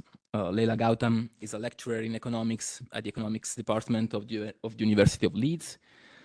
Her applied work is at the intersection of labor and development economics with a focus on gender and care, and she is interested in how economic development and urbanization mediate gender inequality in labor markets, looking especially at paid care employment as a driver of inequality. Francesca Bettillo maybe doesn't need presentation, but however, is a professor of economics at the University of Siena. Her main areas of expertise are labor economics, population studies, and gender economics. Her well-known doctoral dissertation, The Sexual Division of Labor, offered the first economic account of women's work and wages in Italy dating back from early industrialization. And during her career, she has studied many topics, such as long-term patterns of female employment and wage differentials, occupational segregation, intra-household bargaining, care, and sex work. Her latest research interests concern violence against women in relation to financial independence and the determinants of gender gaps and pension income in Europe. And finally, we have Rossella Ciccia, who is the only person right here in presence. So this is a mixed session due to many inconveniences. And Rossella, she is Associate Professor of Social Policy at the Department of Social Policy and Intervention of the University of Oxford. Her research interests lie in the field of comparative social policy with a particular focus on issues relating to social inequalities, gender, care, and paid work in Europe and Latin America. And as I said before, they will be discussed by Erika Aloe, who is also online. She's a researcher at Minerva Lab of the University of Rome La Sapienza, and also a visiting researcher at the American University in Washington.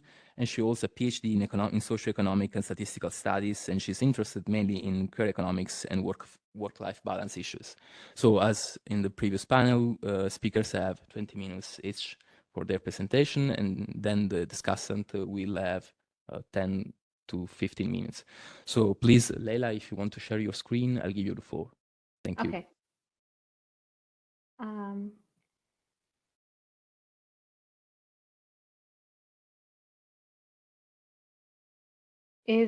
Can everyone kind of see and hear me?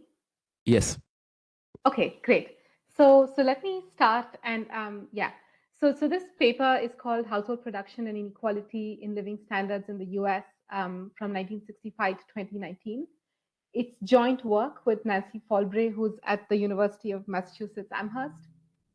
And this is, as you can probably tell from the title, this is primarily descriptive work of patterns of inequality in the United States. And this is quite early stage work. So comments or kind of suggestions are very, very welcome.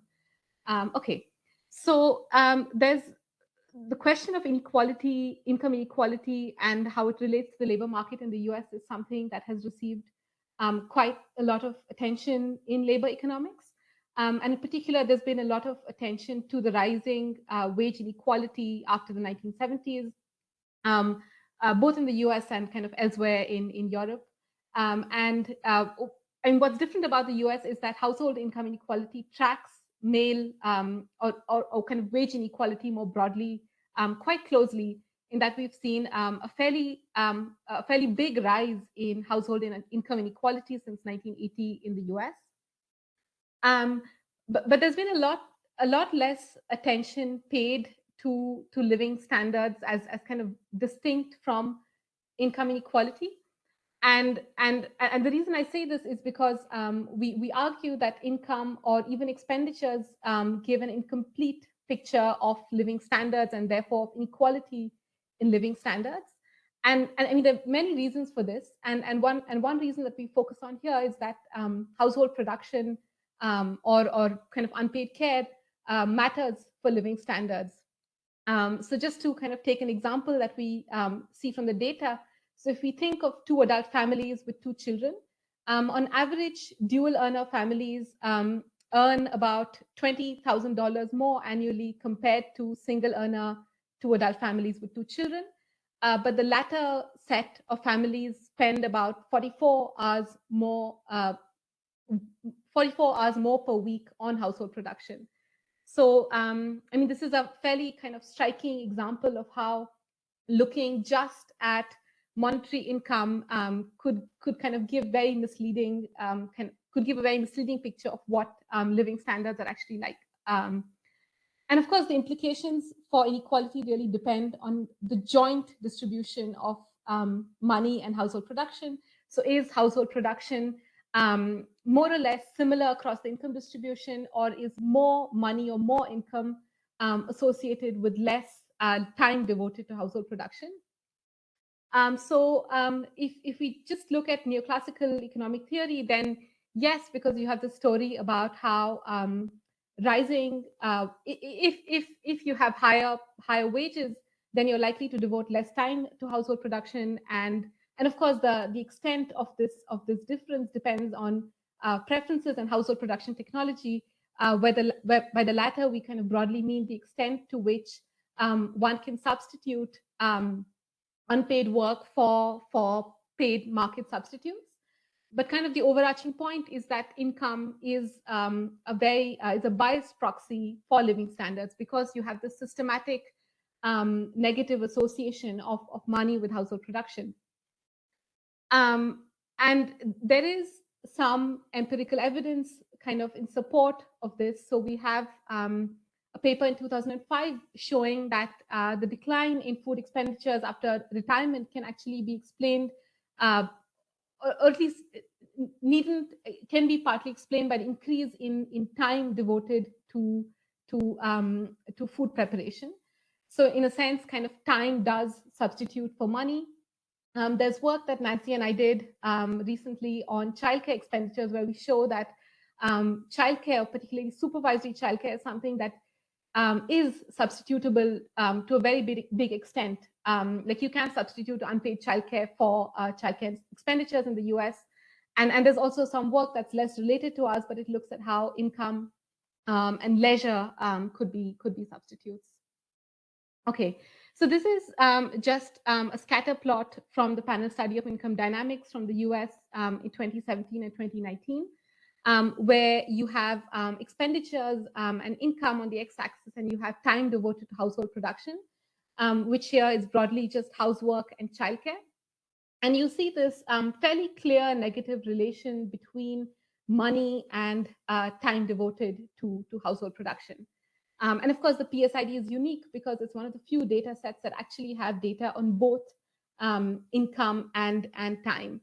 But we do see this negative relation in the PSID. And so the question that we want to really ask in this paper is whether unpaid work has buffered inequality trends over time, as well as inequality in the cross-section. Because as you can see from this picture, it does look that unpaid work does kind of buffer inequality in the cross-section, but it's an open question about whether this holds for trends over time. And to kind of answer this question, we need to know whether household production has fallen over time, or if there are differences in the decline of household production across the income distribution. And of course, this depends on changes in time use. So for example, it depends on whether there's been, so we have seen actually a big increase in women's paid labor supply, and we'd want to know how this has affected household production. But it also depends on questions of measurement. right? So how we, like whether we're able to capture the productivity of household production in the way that we value care. It also relates to kind of questions about equivalent scales, because there's also been kind of fertility decline and a decline in household size over this period since the late 1960s in the US.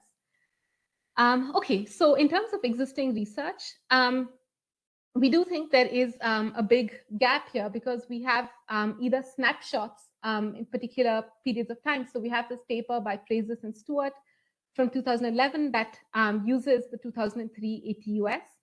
And of course, they don't have access to data with both time and money. So they predict family income for observations in the ATUS, and they predict household production for other household members. And they then get at extended income, which is just the sum of money income and household production that's valued at a replacement wage. And they find that it's more equal than money income. So broadly, household production kind of attenuates inequality in money incomes in the cross-section. And we do have some studies that look at trends in household production over time. But these studies have either excluded childcare, despite kind of evidence for substitutability that I mentioned earlier, or they just look purely at trends in time use without considering inequality or the joint distribution of income and time. And I think, and of course, the reason why studies on joint trends are kind of so sparse is because of problems with data sources that study both money and time use together rather than separately. And the question that we're asking in this paper is whether unpaid household production has buffered the rise in inequality in money income since 1965. So we break it down into kind of two questions. So one, how has household production changed across the distribution of money incomes? And two, how does the change in inequality in extended incomes compare to the rise in inequality in money incomes? And the strategy that we use to answer this question is to use current population survey data from the annual socioeconomic supplement. This is a kind of consistent and accurate data source that has data from 1968 onwards, with a pretty like kind of similar uniform wording of questions since 1968, especially in terms of household income. And this is really the workhorse data set that's used to study household incomes and household income inequality in the US. So this is a pretty standard data source. And of course, the glaring kind of problem with the ASEC is that it doesn't have data on time use. So what we do is that we impute time devoted to household production from the American Time Use Survey from 2003 to 2019. And of course, this is very problematic in the sense of kind of projecting present patterns of time use back to 1968. But we try to address this partially using kind of alternative data sources and historical time use in the US and kind of robustness to different imputation methods and so on. And I'll talk about a bit more about this later if we have time. Okay, so kind of getting to what we see with the ASEC, you have this this kind of broad trend of a women's paid labor supply rising over time quite dramatically. And we also see kind of a smaller decline for men. And this kind of gives us reason to expect that we would also see declining hours of household production for families, simply because declining paid work for men is not likely to compensate for women's rising paid labor supply.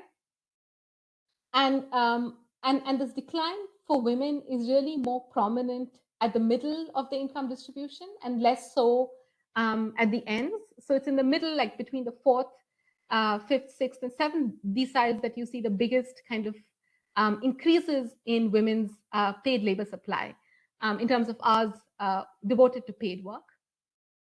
And if we impute household production based on demographic characteristics like age, education, location, marital status, So really a wide range of demographic and employment characteristics.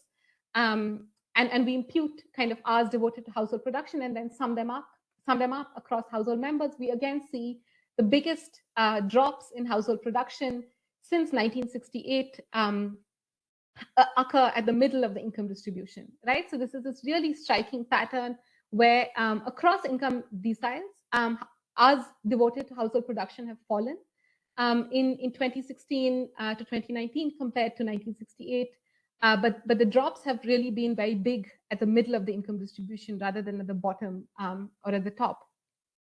And to really kind of get at some kind of composite measure of income inequality, we use this idea of extended income, which is simply the sum of market income and the value of household production.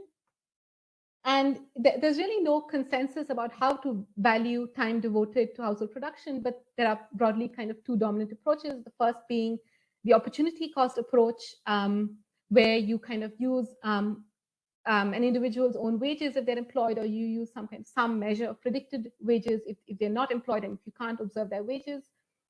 We adopt a replacement wage approach, which is really more appropriate if there are labor supply constraints. For most of our results, we use state level minimum wages, like given the time period and location, to value household production. So this is really a very conservative estimate of household production. And of course, the challenge remains about whether changes in minimum wages are sufficient to account for increasing productivity of time devoted to housework. But this is something we really can't speak to given the absence of data on expenditures, on spending on household consumer durables. So kind of that's something that we bracket for now, but it's something to keep in mind. So in terms of trends in the value of household production, this has declined since 1968, as we would expect from what household production trends in time devoted to household production look like. And of course, money incomes and extended incomes have increased. But it's worth noting that the rise in money incomes really overstates living standards, because you have this decline in the value of household production at the same time. In terms of what this means for inequality, the rise in inequality in extended income is somewhat lower than the rise in inequality for money incomes. So two things that you can see from the graph. The first is that inequality in extended income in the cross section is always lower than inequality in money income in the cross section. So that's because the blue line is kind of below the red line. And the other trend is that the increase for the blue line isn't as big as the increase for the red line. And as we can see, most of this is really because extended incomes in the middle haven't increased the way money incomes at the middle have increased. So the 50-10 ratio, for example, the ratio of incomes at the 50th percentile to incomes at the 10th percentile increases in terms of money income, but increases a lot less for extended income. And that's because incomes at extended incomes at the middle are mostly stagnant over this period. And similarly, we see that the rise in inequality in the top half of the income distribution is really much bigger. 5 minutes. Okay. It's really much bigger when we look at extended income than when we look at money income. And of course, there are many kind of issues with this kind of estimation, and maybe I'll talk more about it if there are questions, but maybe kind of let's skip this for now. I think the biggest problem really with this kind of procedure is that we're using data from 2003 to 2019 to really impute time use in previous periods. And the reason we still think it's a useful exercise to do is because we're getting to see the impact of demographic changes over this period. And of course, since the ASEC is the workhorse data set to study income inequality, it's worth looking at what patterns in the ASEC look like when we kind of try to get at some information on time use. But for the subsequent analysis, what we do is we use American Heritage, the American Heritage Time Use Surveys. So these are data on historical time use in the US. The disadvantage of this data set is that data on incomes is quite bad. So it's usually kind of income divided into broad categories. And then you have to find some way of getting point estimates of income. And there's also a lot of inconsistency between these surveys over time.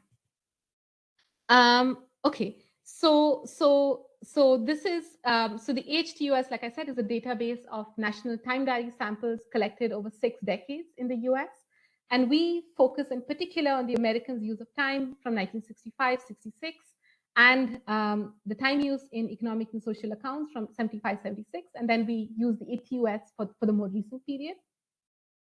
There are challenges with using the HTUS as well, which is that we usually have data on a single household member and we have to impute household production for entire families. We also need to get at long run rather than short run measures of time use. And we have kind of supervisory care, childcare being inconsistently coded across the years. And we don't have and we don't have full household rosters for the pre-2003 samples. So for that reason, so for the last 2 reasons, we adopt these 2 restrictions, the first of which is to limit our sample to households with at most 2 adults, and then to kind of exclude supervisory childcare from household production for the purpose of these results. So we do hope to get at some way of including this later. And the trends are kind of broadly similar to the CPS, though of course we just have we just have 2 data points before 2003. But we do see a rise in kind of declining household production and rising money incomes, and broadly kind of an increase in extended income that's lower than the rise in money incomes. And in terms of inequality, again, the inequality in extended incomes has increased a little less than it has for money incomes, and this is again mostly due to changes at the bottom or kind of stagnating extended incomes at the middle of the distribution, and kind of similar trends at the top, though this is very noisy. Okay.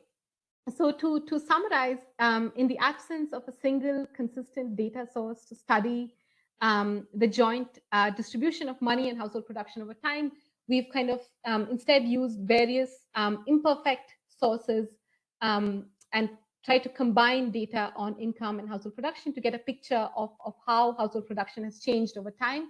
And we find broadly similar conclusions, which we tentatively kind of summarize as follows. So we find that inequality in extended incomes is lower than it is for money incomes in the cross-section.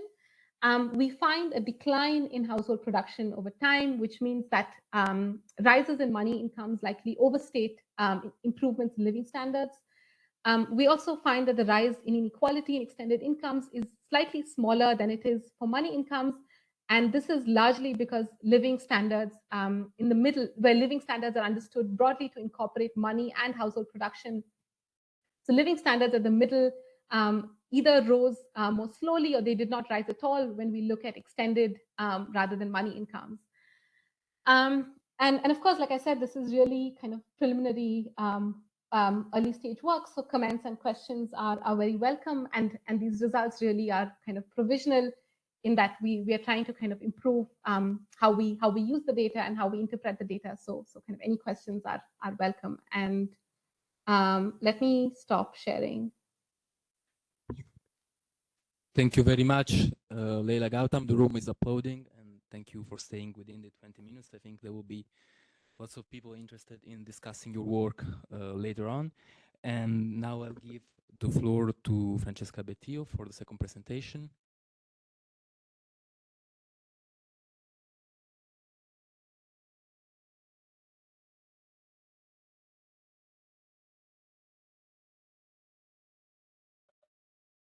Hi to everybody. I normally forget. Well, I presume that you can see the slide. Can you? Or no? Did I manage to share? I can't sorry. hear you. Yes, we Yeah? see it. Can I go on and assume Sure. everything is all right? Yes, thank you. Thank you. Okay. So as I was saying, I normally forget to thank those who invite me at various venues for some reason. I'm keen to get to the point and the presentation. But in this case, I really don't want to forget, because this, I think, is one of the most important workshops I was invited to from my point of view. Probably because I worked on care a lot, and also because I think that it being organized by young scholars, it really shows other people and other economists where the profession should go. Now, having said that, so thank you very, very much for inviting me. I'm sorry I couldn't be there in person, and that's also the reason why I couldn't be there in person are also partly the reasons why my presentation is slightly, I mean, is without numbers, let's put it that way, right? I've worked on care, as some of you know, on simulation, on financial aspects of care, and so on and so forth. I've worked on care regime. I was asked to speak about those matters, especially the notion of care regime, but then I opted for various reasons, as I said, for a presentation I gave actually to a general public, which, however, I think is or can be of interest to at least some of the students who are attending the seminar. I presume that most of the speakers are fairly familiar with what I'm going to present. As I said, I'm going to present something that I deliver to a large public. I don't want to put forward any further excuse. I think the matter is important. What I'm going to talk is about concerns the debate on commodification of care. And I'm going to do that from the point of view of sociologists, but mostly of philosophy. And I'll be happy if at the end of this talk, I've sort of suggested convincingly that as economists, in order to evaluate especially policy option and policy strategy about this very strategic sector, which is the care sector, we need to start from premises that somehow are philosophical and ethical. So that's my main point. I won't have any major contribution apart from that. So let's start from the view of someone who's very famous, Vivian Zelizer. She's a sociologist, and she has written about money and care. And she thinks there are three visions about money and care: hostile words, nothing but economics, and what she calls connected lives. Now, hostile words, it sits at one extreme, and for the hostile word view, money contaminates care. So monetizing personal care means debasing it as sale of service motivated by pure self-interest. Mingling feelings and business generates inefficiency, as in the case of the fiancé of the boss who is promoted while a very competent colleague is not.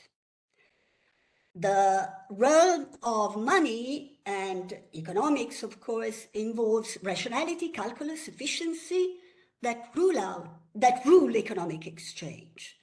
The domain of intimacy, to which care work belongs, is the domain of affection, altruism, solidarity. So that's the hostile words view. They are opposite, they shouldn't be mingled. Then there is the economist view, or rather some economist view. And what is this view?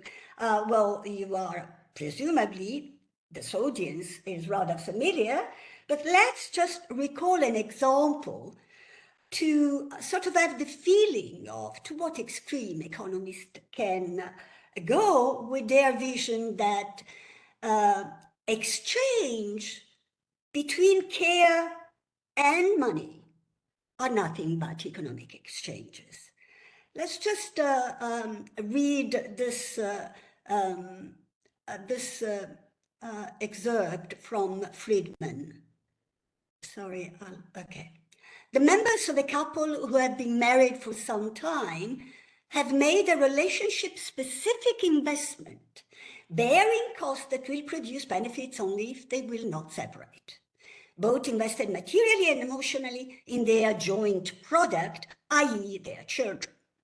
Though both of them may have first entered a competitive market, that market where the selection of partners takes place, they are now bounded by a bilateral monopoly entailing transaction costs.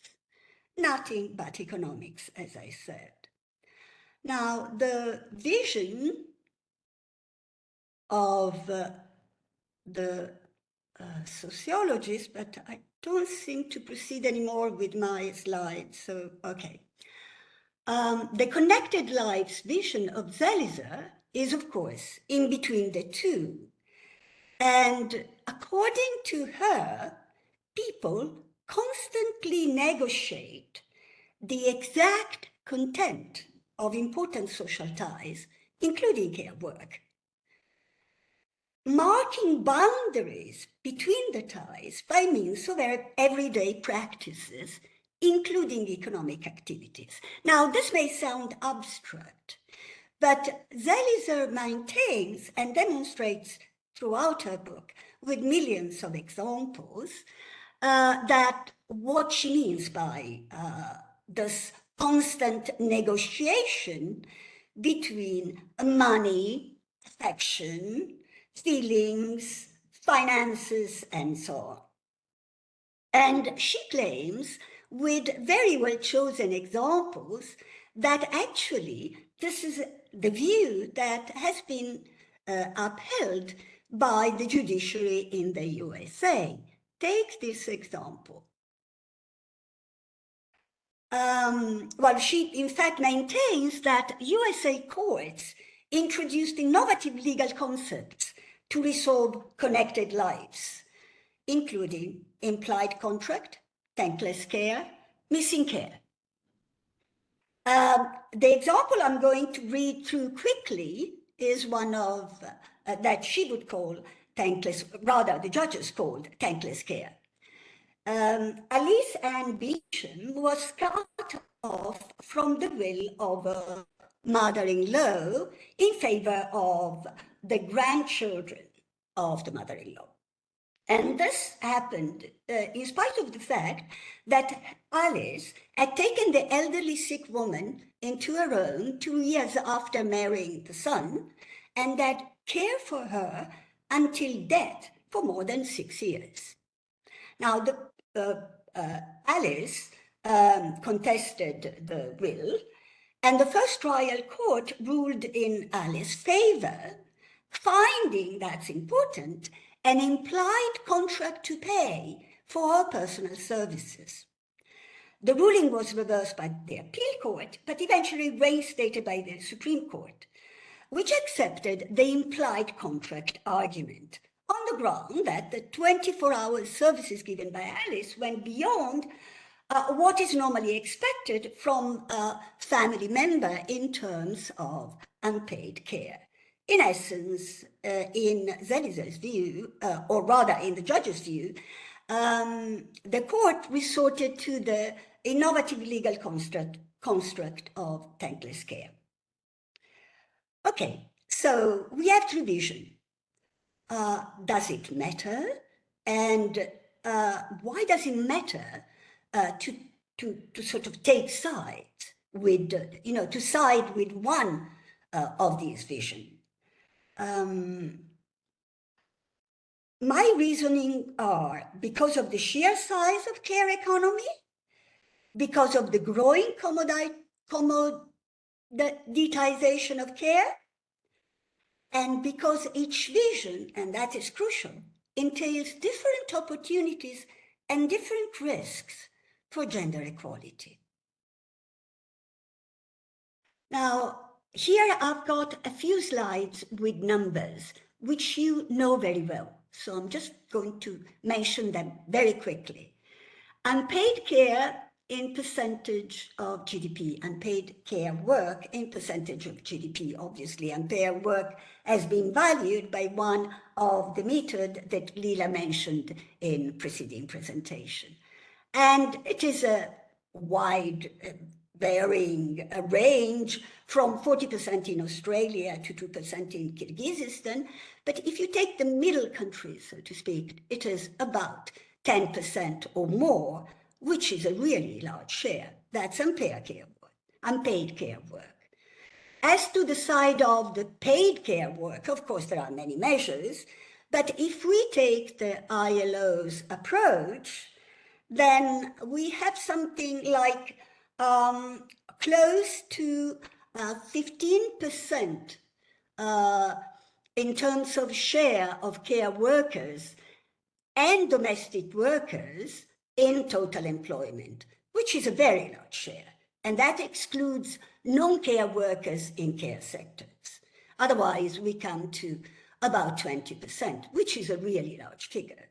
So summing the two, obviously, the size of the care economy is huge and doesn't justify the fact that economists don't think this is a core issue. Now, I take for granted that you all know the problem about, the figures about increasing commoditization of care.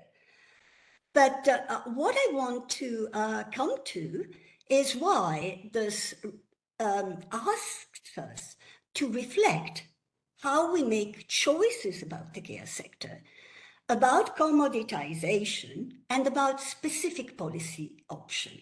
So, take again, in general, commoditization. Do we have to oppose it clearly? Now, the opponents put forward this argument. Care and money, in particular, are there is incommensurability between the two. For example, can you answer the question, how much is a friend's worth?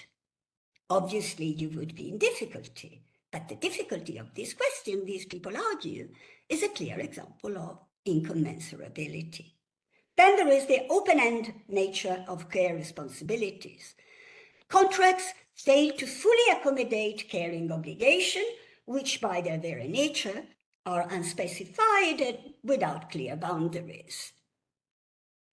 Do these arguments hold water? Let's see.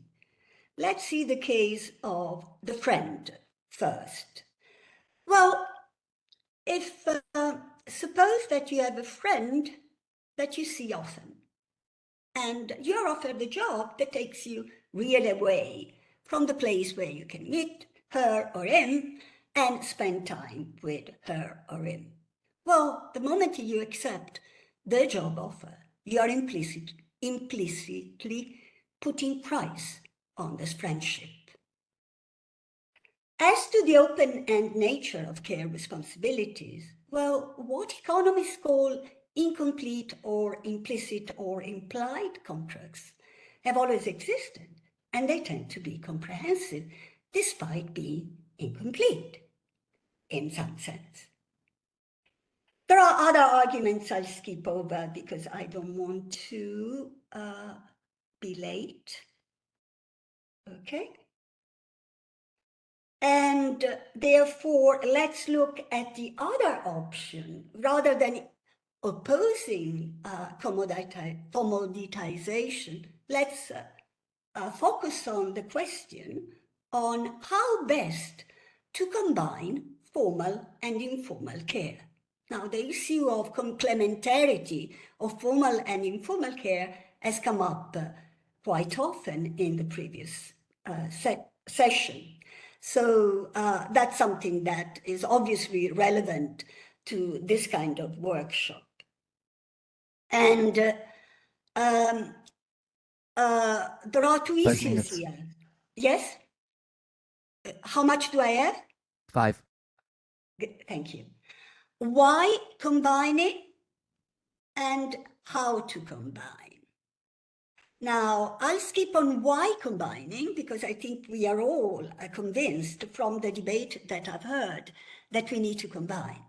So I'll go how to combine, meaning it's quickly said that paid care and unpaid care, therefore money and care in a way, are complementary, right?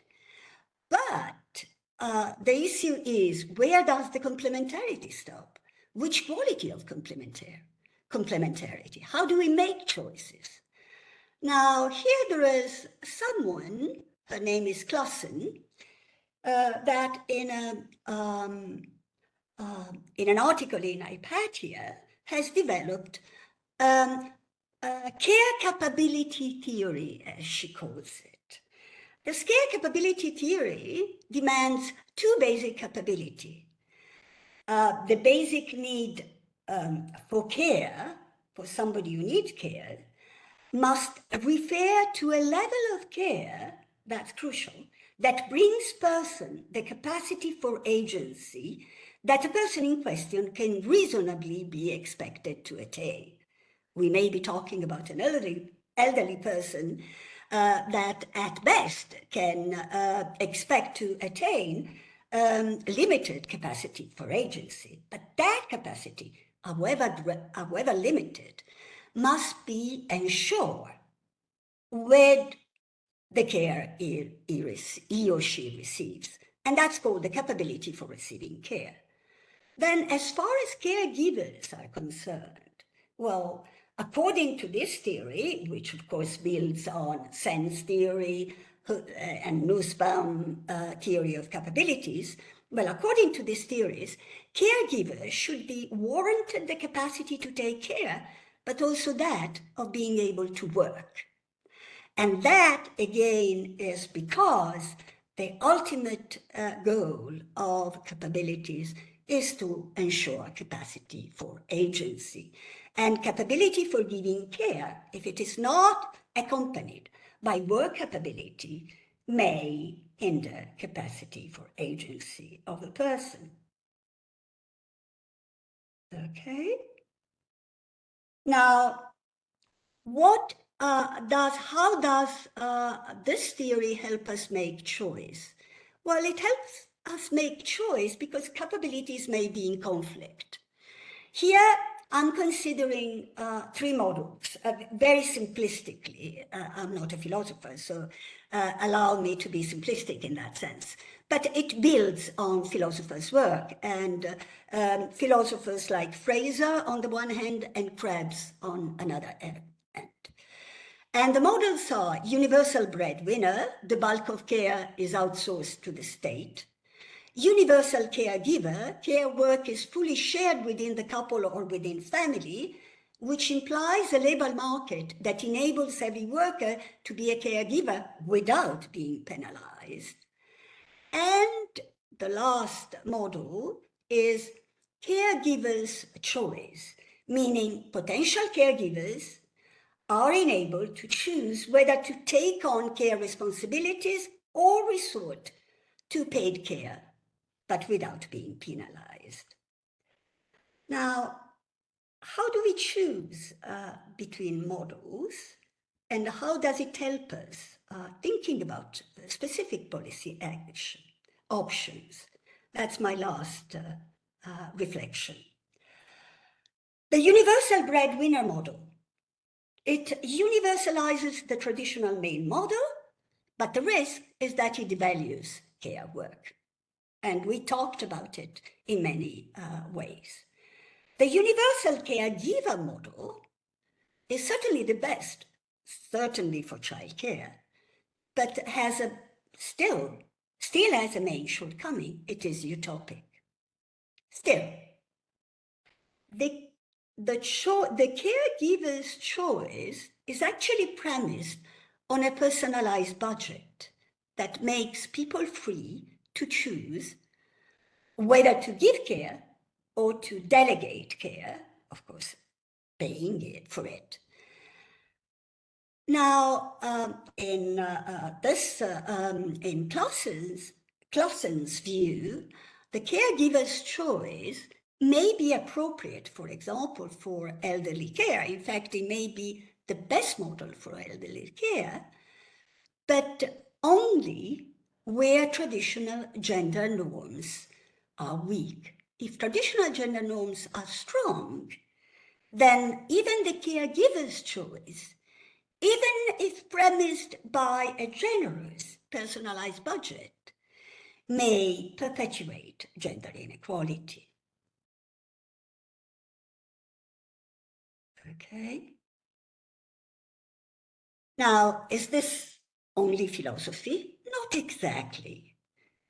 Well, first of all, choosing between, well, rather, thinking between, the right balance between formal and informal, and not only, quantitatively, but qualitatively and in detail, is something that is fundamental for someone who wants to change, inspire national care strategies.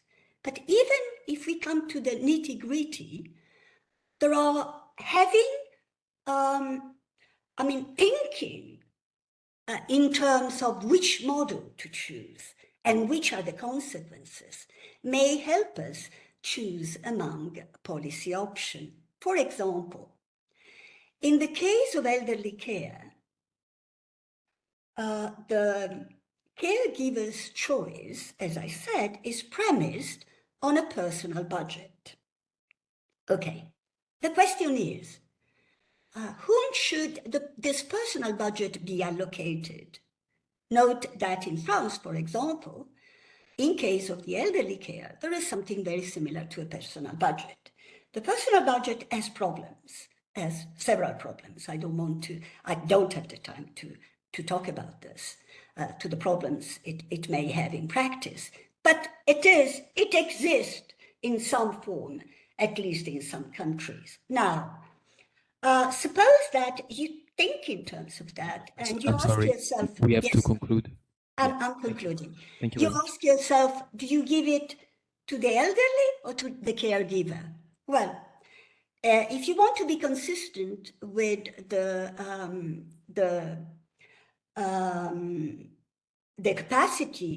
capabilities theory, then you must give it to the elderly. That's one example. There are many others. Thank you for just listening to a pause, a thinking pause, I would call it. Thank you. Thank you very much, Francesca Bettillo, for this very inspiring presentation and very interdisciplinary too, which is very much in the spirit of our workshop. And then for the last presentation of this session, I'll give the floor to Rossella Ciccia. Stop. Okay.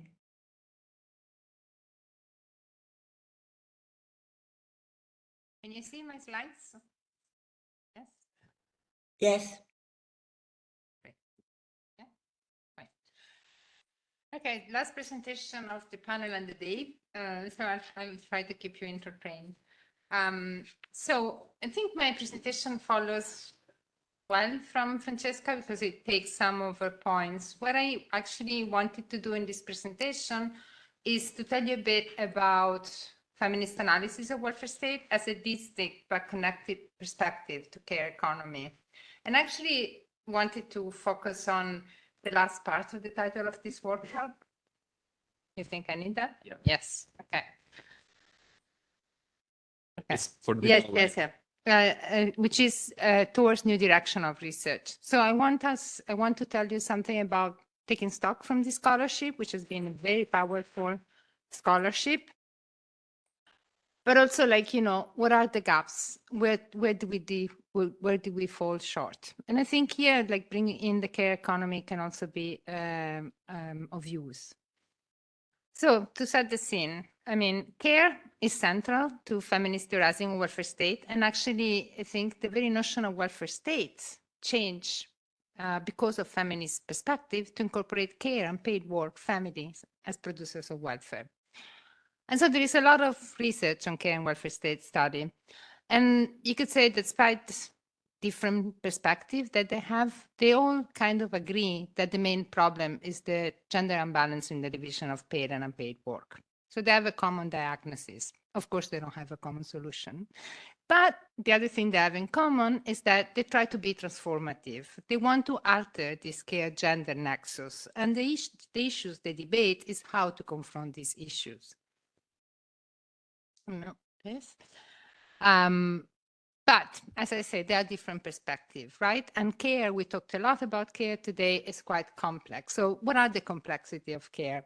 Everything that I read about care, almost invariably, and I read a lot, starts by saying that we need to define care. And they propose a definition, which of course connects and branch out from previous definition. So that's one thing. We need to pay attention how care is explicitly and implicitly defined in both policy and research, because we don't always talk about the same things. The other thing that we need to consider is also that there are different subjects that are involved in relation of care, and these are informal or family caregivers, women. Formal or paid caregivers, also women, most of the cases, but also like, working class women, Russian minority women. And then we have care receivers, and these can be children, elder people, people with disability. So age is one source of difference between care receivers, and able-bodiedness, it's another one. Now, what do we see already? That looking at these different subjects brings in multiple inequalities. It's not only about gender, it's also about age, it's about citizenship, it's about ethnicity, race, and it's about age and able-bodiedness. I would say these are the key inequalities that we need to consider when we look at care. Now, different research tradition, both within welfare state studies and other disciplines, economy, for instance, have adopted different definition, have used different levels of scope of analysis, and have adopted different perspective. For instance, disability study predilects look at the perspective of care receivers. Care economy generally looks more at paid caregivers and family caregivers.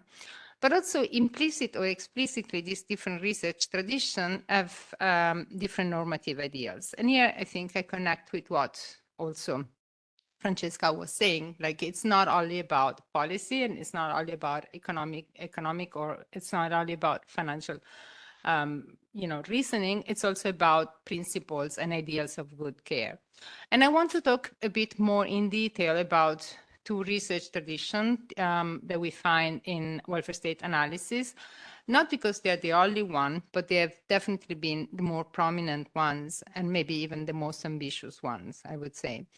So looking at these two research traditions, which are the earlier feminist welfare state analysis and research on care regime, of which Francesca has written a lot, I want to tell you something about the way they define care, how they define gender equality in relation to care, because much analysis of care as feminist, it looks at gender. And so gender equality is important, which also means which ideals of good care are put forward. And finally, how they see, if they see at all, the relationship between those different subjects that are involved in relations of care that I told you about. Now, feminist analysis of welfare regime. How do they define care? They define it quite broadly. I think very similar to care economy. They define care as unpaid work in the family. So it's synonymous of domestic work, non-market work, reproductive work. And they choose to analyze this through the lens of citizenship, and particularly of social citizenship. What's the problem? The problem is the private-public divide. The fact that when women care, and they basically are, the unpaid work is basically as a feminized nature. This means both that they do not. It puts a brake to their employment, to labor market engagement, but it also puts a brake to their enjoyment of social rights, because historically citizenship was the sign on an ideal male worker. So implicitly it was a male norm. And welfare states were both enforcing male breadwinner family models, but also materialistic ideals. So we could say that in this type of research, which was probably the most ambitious research, care was not an object of analysis per se, but rather it was a principle of entitlement of social rights. It was a way to study the way that social rights were designed to enforce certain patterns of gender relation, which basically kept women subordinated to men. And so one of the arguments that, for instance, this scholarship made was that we should look at the way social rights were designed as to, for instance, give benefits, social security benefits to women as wives and mothers. So to include care along citizenship, along work, along poverty as a principle of entitlement. Now, one of the things they notice is that when we look at this type of rights that accrue to women because of their caring roles, these rights are normally residual and poor. So which gender equality, what did this have to say then if this was the state of things about the ideals of care and gender equality? Well, they didn't agree a lot, but the disagreement was more, even before being theoretical, it was political, because some of them thought that, you know, we should free women from paid work and actually so that they could engage in employment. And others instead thought that we should reward women, the debate that has torn feminism, you know, for centuries. But others still, they were working with this tradition, and I think here Ruth Lister and Nancy Fraser have been most prominent, try to elaborate alternative principles of citizenship. And they partly relate to the models that Francesca was talking about earlier. So they talk, for instance, about the citizen worker care, in which both rights should have been, like, you know, divided more equally between men and women should have shared both. But despite, you know, the effort to make a synthesis and debates around different principles, we can see in this literature that implicitly they did favor women economic independence, notion of autonomy and participation in the public sphere. And that's because they took stock from the fact that caring rights were poor rights. Rights that went to women because they were mothers or wives were not good rights. They were second-tier rights. And so the idea, like, you know, the emphasis was, let's emancipate women, and women need to be independent. They need to be freed from care, and they need to be in employment in a way. So which care actors did they look at? I mean, they talked a lot about care, but actually what they looked at was women as family carer and care as the activity of the carer for the cared for. So there was a single focus on one type of care subject. This also meant that, in a way, the negative emphasis that they attached to women dependency from men, women economic dependency, in a way pushed the analysis of care receivers and the right to be cared at the margin. And don't doubt the fact that even today, the right to be cared is an incomplete right, just as the right not to be a carer. And finally, they also, though, I mean, because they looked at unpaid work, they forgot paid care work, both within the family, for instance, when you get parental leaves, but also care occupation in the formal economy, and, you know, the class and racial division within it. So these two issues were not really the focus of their attention, and that's a bit paradoxically, because I think there's been no greater like creator of care job than the welfare state, right? And the welfare state was what they were studying, the development of the welfare state. So moving on to the second perspective, the care regime. What's the problem instead that the care regime research look at? Now, they look at a very different set of problems. They actually start to really look at care and care policies, care activities. And what they want to understand is how the social organization of care creates in different places different boundaries between public and private responsibility for for providing and resourcing care, both for children and for the elderly. So the question they ask is like, who cares? Who pays for care? Where is care provided? In the market, in the house, or in public institution. They don't have really like a very explicit, despite they say they study care regime, they don't have a very explicit definition of care. But like if you look at this literature, you can see that care becomes both broader and narrower. It becomes narrower because now the emphasis is on the activities of caring for, so of tending to others rather than housework or social reproduction or reproductive work.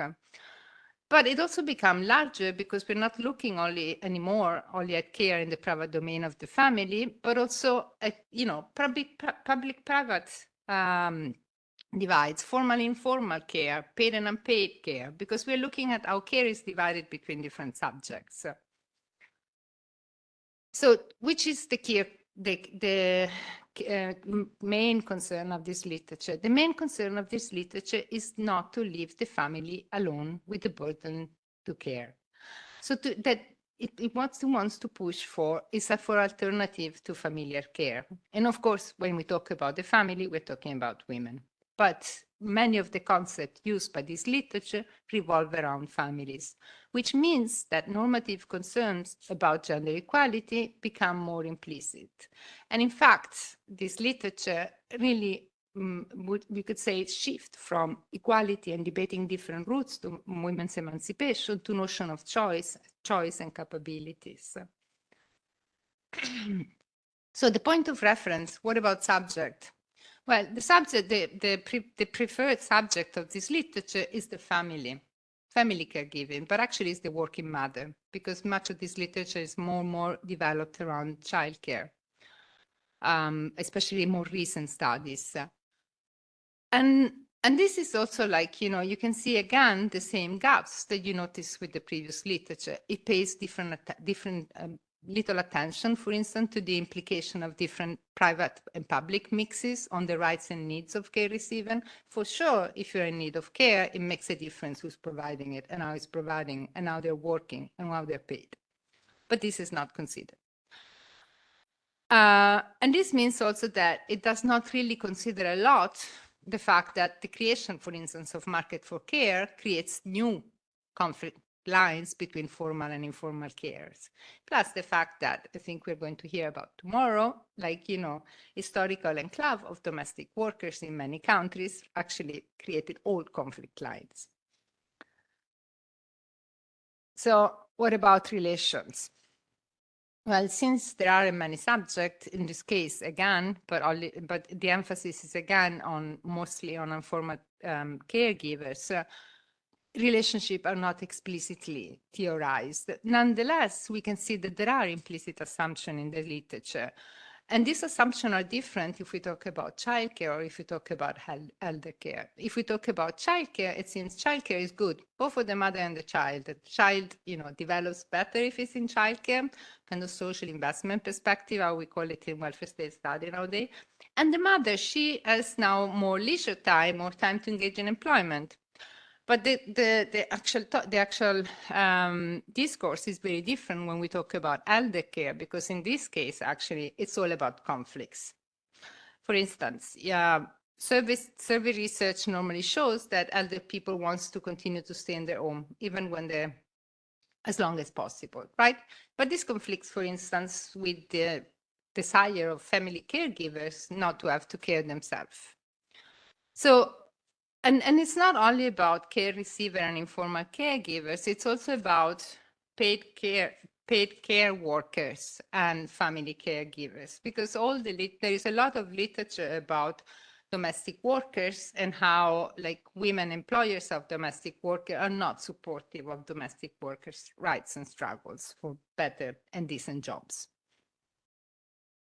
So, last two slides, what I want to say.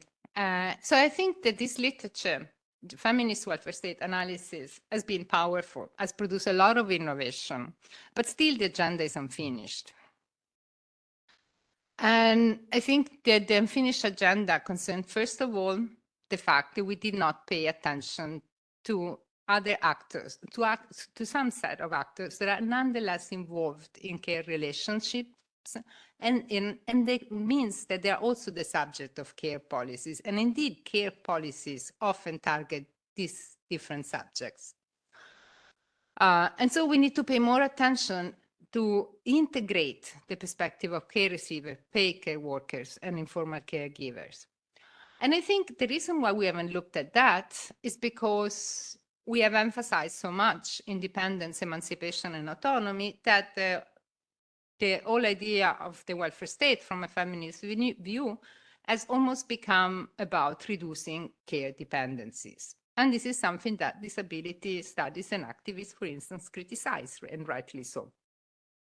And also care ethicists criticize, because even though they're not always very much about social policy, they do emphasize how the normal condition of the human life is one of dependence and interdependence. But also, if we go back to the early feminist scholarship, there were scholars that were writing that the right to care and the right not to, and the right to give care and the right to receive care are interconnected as a matter of social justice. And that's clear, even from, if we limit ourselves to a gender perspective, the majority of care receivers in old age, for instance, are women. So we cannot have one, we cannot enforce one if we cannot enforce the other one. So what I would like to suggest, moving forward towards new direction for research, is that we need to develop more relational perspective that considers simultaneously how the needs and rights of unpaid and paid caregivers and care receivers and the diversity within these categories connect to each other. And I think that if we first widen our view to consider the relation between those actors, and then explicitly both theorize and empirically investigate the relationship that exists between the social group and their collective mobilization and their politics, this can also help us see that, yes, there are tensions and conflict, both in micro interaction between people and between collective actors, but maybe there are potential sources of synergy and cooperation around which a politics of alliance could be built. And finally, maybe move towards a transformative approach to care, because it seems to me that we are quite stuck in this last period, despite COVID that gave new silence to care. And finally, I think a relational approach, it's also what we need from a feminist perspective, because it is become unacceptable to use single inequality approach and not consider the intersectionality that, intrinsic to care. And that's it, I finished. Thank you very much. Thank you very much to Rossella Ciccia for her presentation. And now we have discussion by Is in the car? Yes. Erika, do you hear us? Yes. Okay, we also hear you. Okay, good. I'm sorry because I'm moving today. I'm in movement, so I had to use my computer and my telephone at the same time. So let me try to share my screen.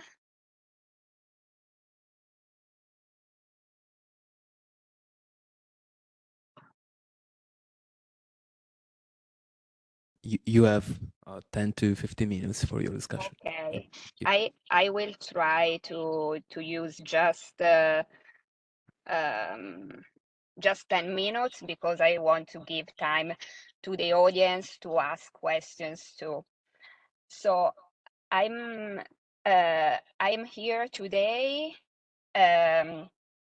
also representing let me try to switch off this one. Also try to representing Minerva Lab of Sapienza, that is interdisciplinary laboratory on diversity and gender inequality that was founded in Sapienza a few years ago.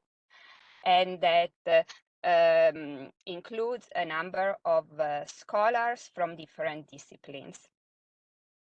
So I would like to thank the organizers and the presenters because it was a really interesting session, touching different perspectives and different topics in this area of care, care work, and welfare state. I prepared a brief presentation that I think touches different points that were discussed today. I will just go through maybe 2-3 slides that could help to develop a collective discussion later. So in my work, I focus especially on the analysis of unpaid care work.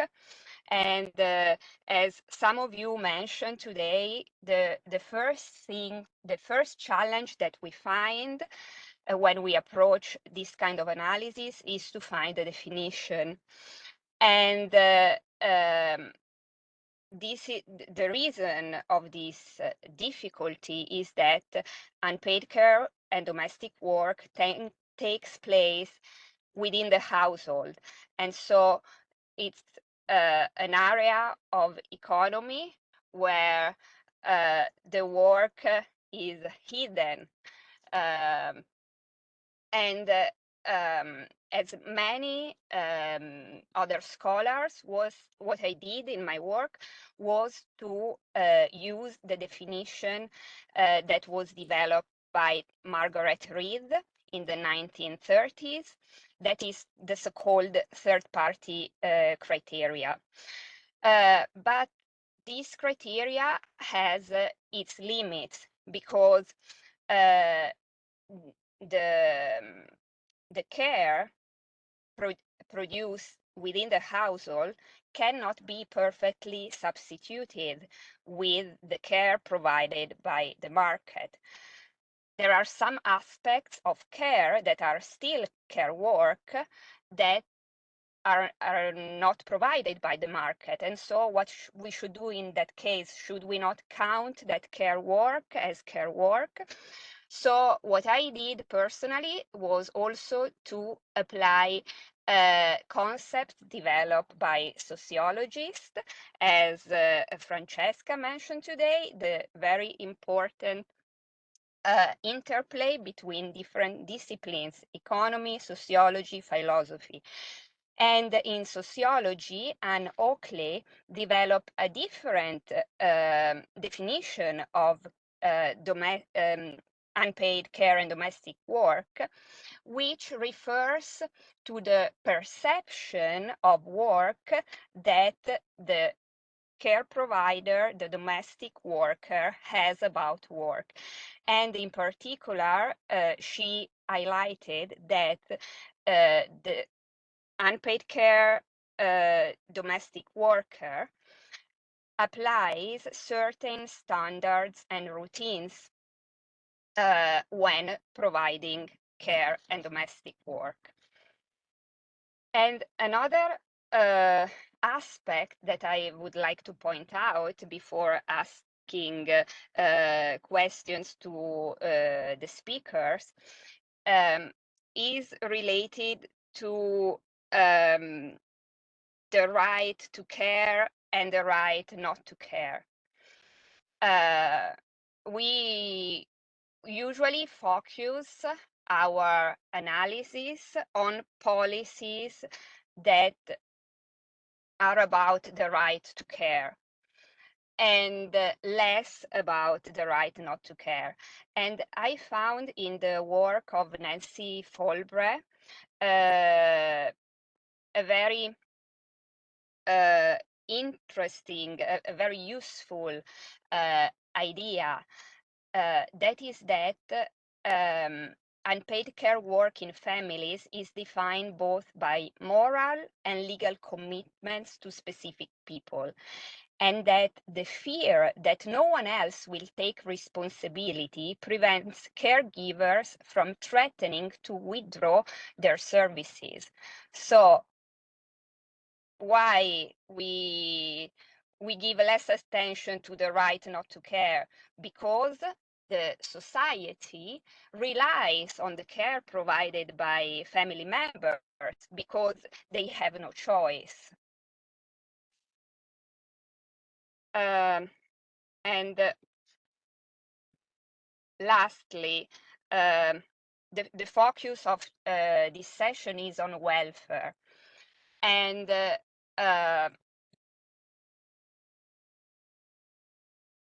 how can we analyze care work in the analysis of care regimes? I find this graph created by developed by Sarah Razawi very useful, because here she highlights the 4 actors that are involved in care work. And we have the household, the state, the market, and the non-for-profit.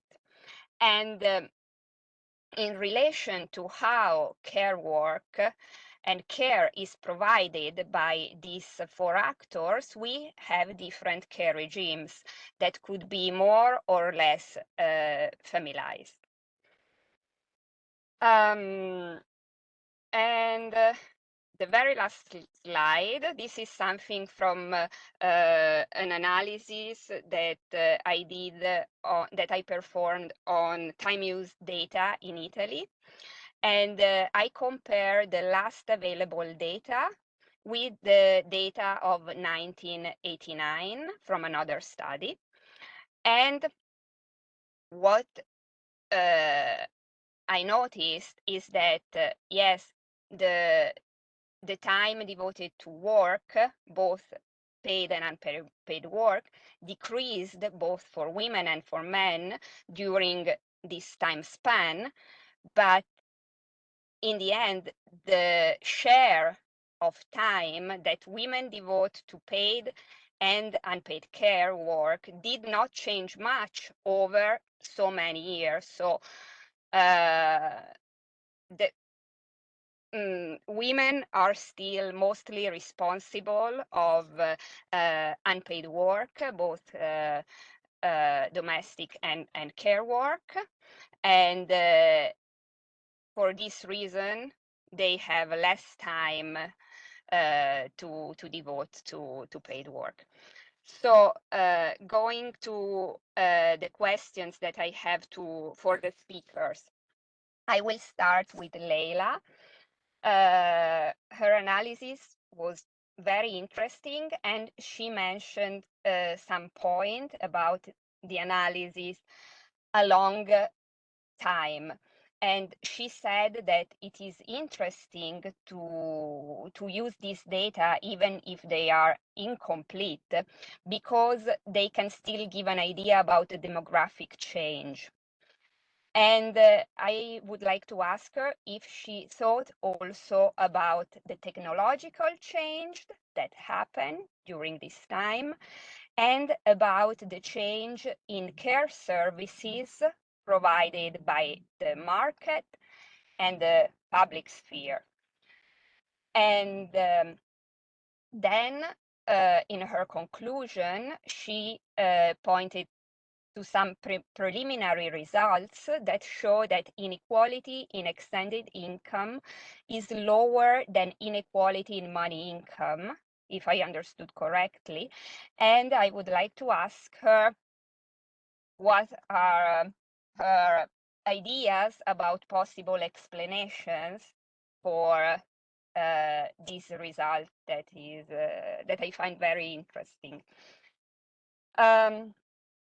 For Francesca, I admire her work Erica, very much. 2-3 minutes, please.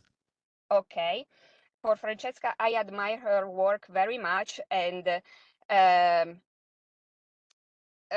so I would like to ask her more complex question that is not specifically linked to what she presented today.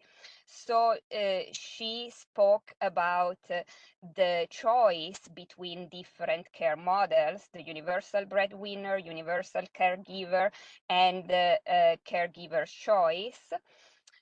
And I was thinking about how we can frame this choice in the broader context of macroeconomy. There are some recent studies that use time use data to value unpaid care work and then include it in macroeconomic models. What do you think about this experiment? Should we do that? Do you think that this can work, that is a useful exercise or not? And finally, again, this is something that I mentioned at the beginning for Rossella, something that I found really interesting in her presentation is the idea of the right to care versus the right not to care, and how studies mainly focus on the right to care.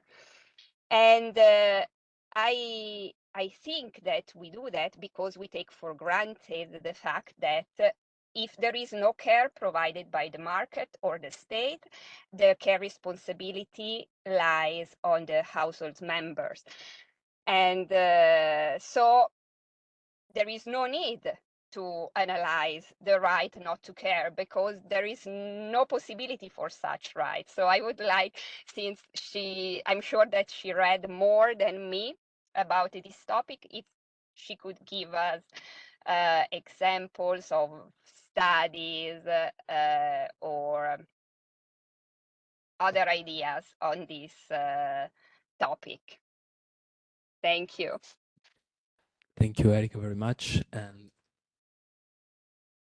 before giving again the floor to the speakers, maybe we do a first round and collect questions from the audience.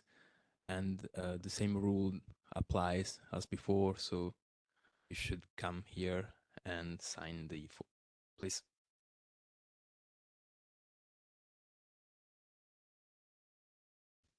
Just open your mic. Open your mic. So good evening, hello everybody. Just a quick question, or a quick comment or question, I don't know, on the issue of citizenship. I think this is a very powerful level.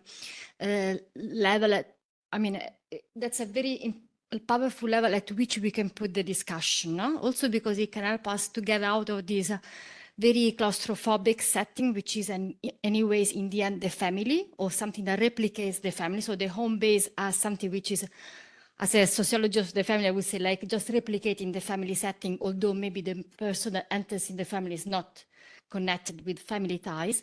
And speaking about citizenship, therefore also helps us to enlarge the spectrum of what we mean with care. So also going back to your intervention before, your presentation with Amanda before, you see the variety of tasks, and some of them are not typical family care, which is replicated by others, but could be, for example, taking care of the poor, taking care of psychological issues of people in the same neighborhood. And this, I'm going towards the direction of what is social work. You know, since I work in social work department, my life has changed, and I'm starting to think about how much we are fixated with this care in this very family setting, how much instead care in the Toronto kind of definition is not about that. It's about taking care of the poor, taking care of the, I don't know, the vulnerable families, taking care of the others with whom we don't have any relationship.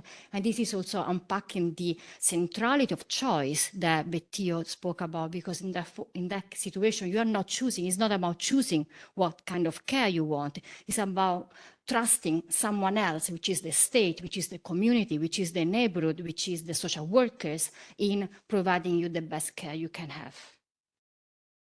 So, of course, this is for Stella. Thank you very much. Other question, comments, please come. Yeah. Because the otherwise people online don't hear you. Thank you very much for the presentations. I just wanted to say a comment and a question. A comment to the last presentation. I think it's very interesting, this thing of autonomy and the independent woman. I came from Argentina, so I have the South American discussion about feminism and care work, and it's something we really discuss in a sense that we don't want this independent autonomy woman that is still being in charge of all the care work, and then it's supposed to be in the labor market as a man because it's a superwoman that cannot we don't have time for this. So it's a discussion we have a lot.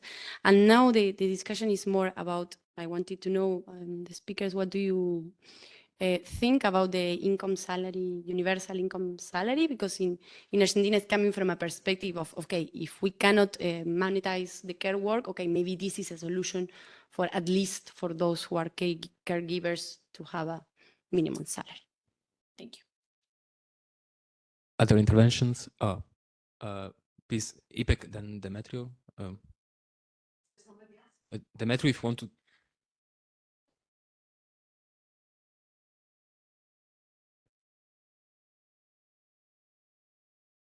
Thank you for all the presentations. I have a question for Leila. Actually, it was similar to what Erika was asking. When you show the graphs of the top, of the ratio of the top over the bottom, and then you see that you have this market income increasing more than the equivalized income that you calculated. I'm wondering if you can tell us a bit more on what are the dynamics, if it is that at the bottom was more time that you upgraded with their value, so the top over the long run, they just have the money and don't have time that you upscaled, or, I mean, what is the dynamic of the top of the bottom? I mean, if you can tell us something about that. Thank you. Thank you. Ipek, if you want to come. Yes, a quick question to Leila. The extended measure of income, does the contribution of putting an emphasis on how household production makes a difference for living standards? So in that sense, it gives the visibility. But at the same time, by putting it on equal footing with access to income, it also has a tendency, that framework, to mask the gender inequalities entailed in who's the provider of the cash income versus who's the provider of household production. And by that measure, a single female, a female-headed household which does a lot of household production hours may have similar extended income to, a male-headed household with, bringing a lot of cash income and substituting that with market work. So how would you respond to that? We can give the floor back to the speakers. Okay, please. Sorry, didn't see you. Thank you, Jerome here. Yeah, it's a common question to both Francesca and Rosella about the interdependency of care and how we can build more coalitions about the multiplicity of care in response also to care is more than either a family issue for children or for the elderly. Mostly in respect to the right not to care. It's not that there will be someone who cares. There are lots of people, especially the elderly, who have nobody who care for them, and therefore their living standards, their well-being is depleted if there is no collective approach to that. So it's not just that there will be someone, a friend or a neighbor or a family. Some people are very lonely, and therefore community solutions need to be addressed. So I think it's not just a research agenda, but also a political policy agenda, that the coalitions about the different ways in which we can create better care for all should. And I think the risk, I was wondering whether by theorizing and compartmenting those different aspects that you did and Francesca did about, different models, that we are opposing the views rather than trying to coalesce around these multiplicity. For example, I was struck when Francesca, you said that, the universal caregiver model might be the best for childcare, but on what grounds would you say that? Best for whom? And why would it be that parents are the best carers of their children where children have multiple needs and multiple realities, also that the parents have multiple realities. So I think more coalition, more interdependency would be great. Okay, so let's give back the floor to our respondents for 5 minutes each. I will give the floor first to Rossella, who asked me to respond first. I think there is different things that got mixed up together, as usual, because care is so complex. But so I am no proponent of community care, because I think you guys have already demonstrated the care economy. Community care means women's caring, for all. So I wasn't totally at all proponing community care. I think what Sabrina was asking before was emphasizing was the idea of like scaling up to notion of citizenship, that care is more than the care we give and the care we receive. Care also has an impact on our citizenship right. And I think that's right. That's what the early scholarship wanted to do, but the limitation was that then they became stuck with social security and they didn't look at care itself. Okay, so I think, that's one perspective that, it would also help bring in systematic way migration, citizenship, right? And that's I think the one issue that it's important. I don't think the point, just to respond to the last comment from Jerome, the point I wasn't making wasn't about community and alliance. Even Nancy Folbre said, if you want good care, first you need to pay well those care workers, right? So there is a potential. She talked about, a high road, right? An alliance between care receivers and care workers. That's one potential way to explore. But the point is, as long as we continue to look at different subjects, we could call them externalities. We find a good solution for paid care workers, but it's really terrible for a subset of them, or for care receivers, or for some. So we need to, try to develop. That's my only point. We need to try to develop, a perspective in which each of these subjects take the others as their environment. If we wanted to say, different. And to understand what are the consequences, for instance, of fostering care infrastructure on family caregiver, on children, and children from different, class background, So consider all this diversity. And that's I think this basically kind of transversally answer all the comments that I received. So I'm happy with that. Okay.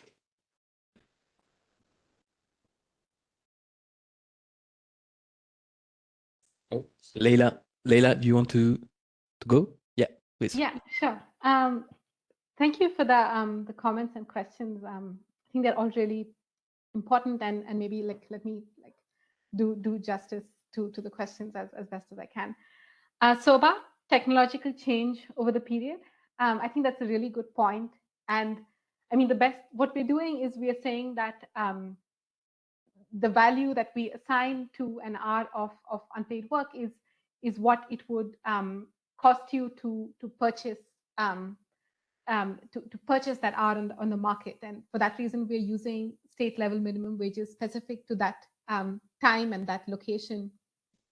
And it is kind of a very imperfect approach, because it's kind of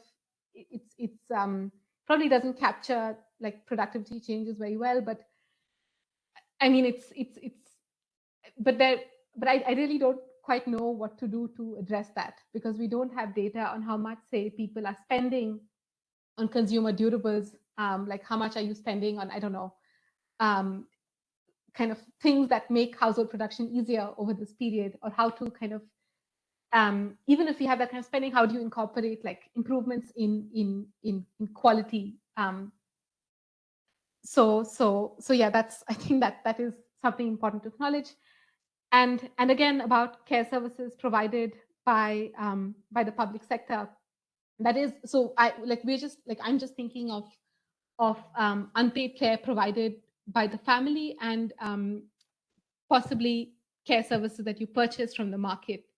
And of course, there are other kind of providers of care, like which is care coming from public services and care even coming from non-family members, or members of family who are not part of the household. And we don't have data on those, and maybe, yeah, and so that's another kind of thing that we leave out.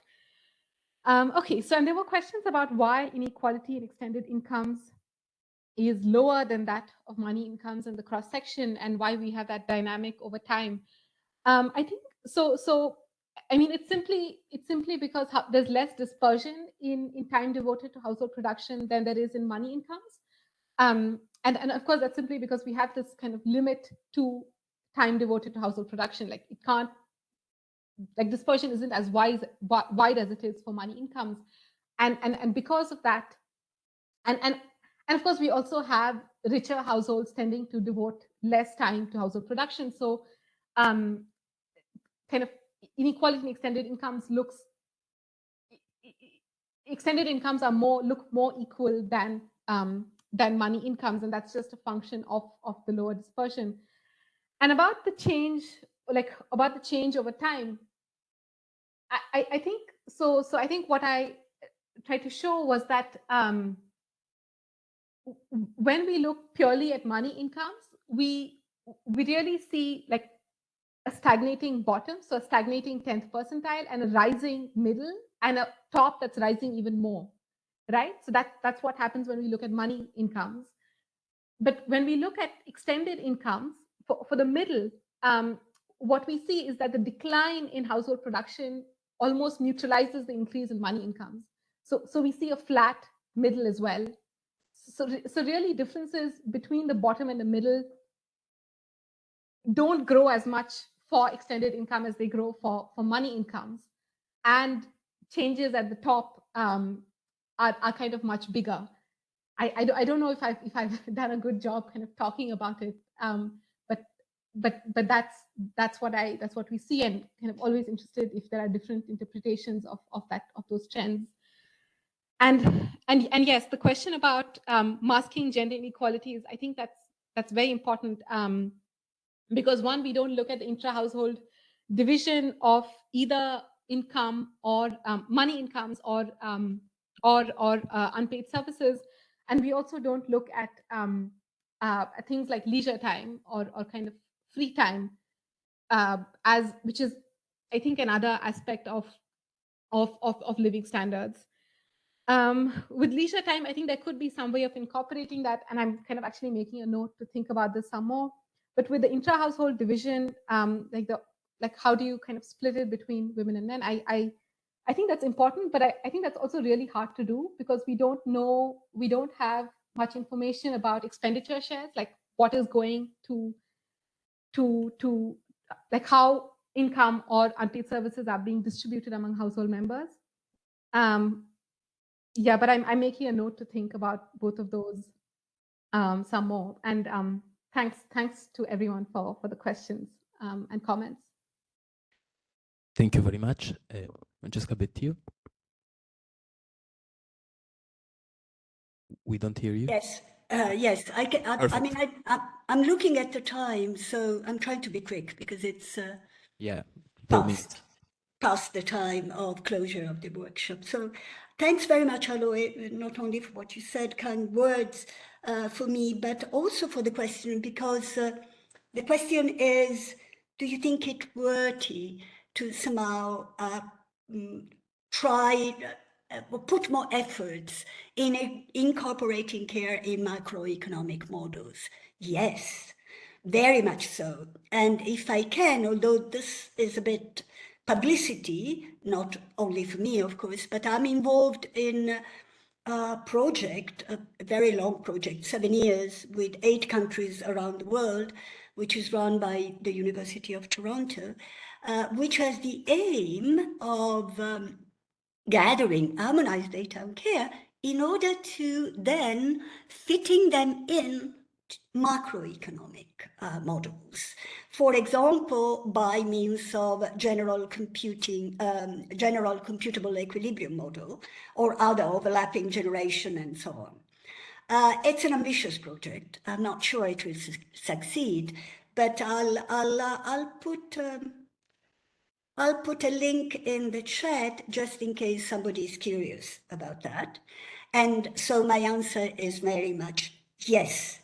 It's not easy, but think of the difference it could have made if we had macroeconomic policy at the EU that at the time of crisis and when, you know, they imposed their policies on Greece, had a care sector as well.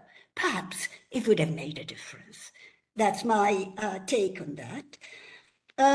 Concerning the question of, I'm coming to the question by Jérôme, and then if I have time, I'll go back to another question.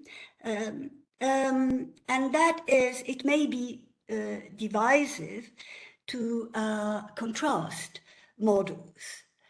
Now, let me clarify what was the aim of my presentation. And first of all, let me say that when I said I gave this presentation to people with absolutely no notion of economics, right? But they understood, not only, they were passionate about the fact that we should discuss about those problems. So the fact, sometimes, I mean, if you only talk about, you know, care work, infrastructure, numbers, whatever, people follow less.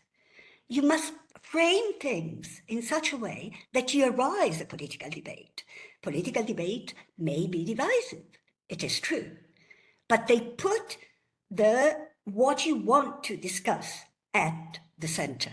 And so I think that adding, or rather premising, the choices that you make on some kind of philosophical or ethical arguments is important, because there you go more straight into the policy arena.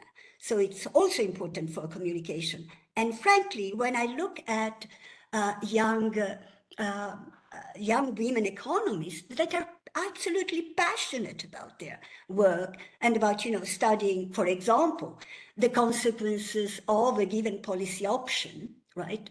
But very often, because of the constraints of economics, what they do is they search for the efficiency of a given measure rather than asking, what principle does this measure answer, right? And that, let me come to this on the opinion I've been asked about basic income.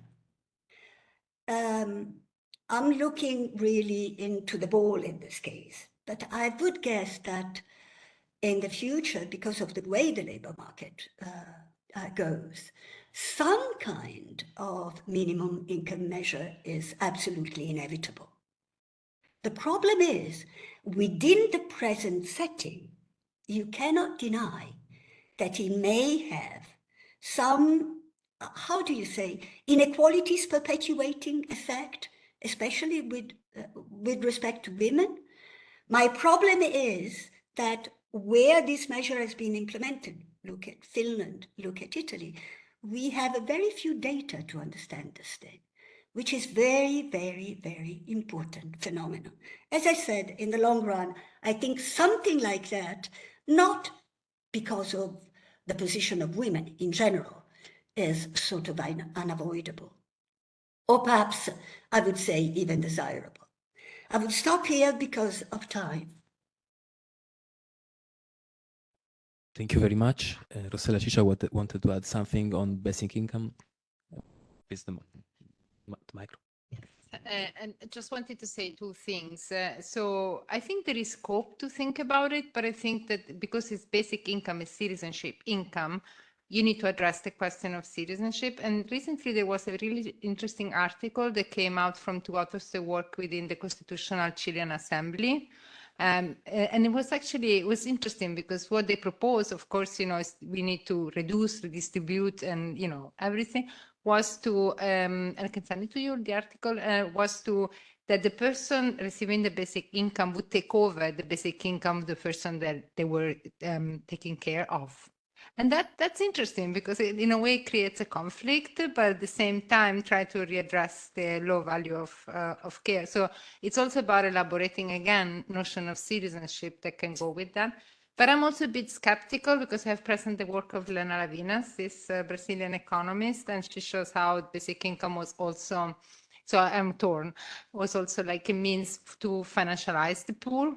And it was, yeah, it was very, like, you know, excellent, very convincing work. But I can send you some references if you like to. And since the question was asked to all the three speakers, I don't know if Leila Gautam wants to add something on this topic. No, I think the other two responses were excellent. I have nothing to add. Yeah. Thank you. So if there are no further questions and comments, let's say goodbye to everybody, and thank you to all the speakers, to the discussant, and to all the audience, and see you tomorrow for the second day of our workshop. Rendezvous at 11 a.m. for our third session. Bye. And thank you to the organizer.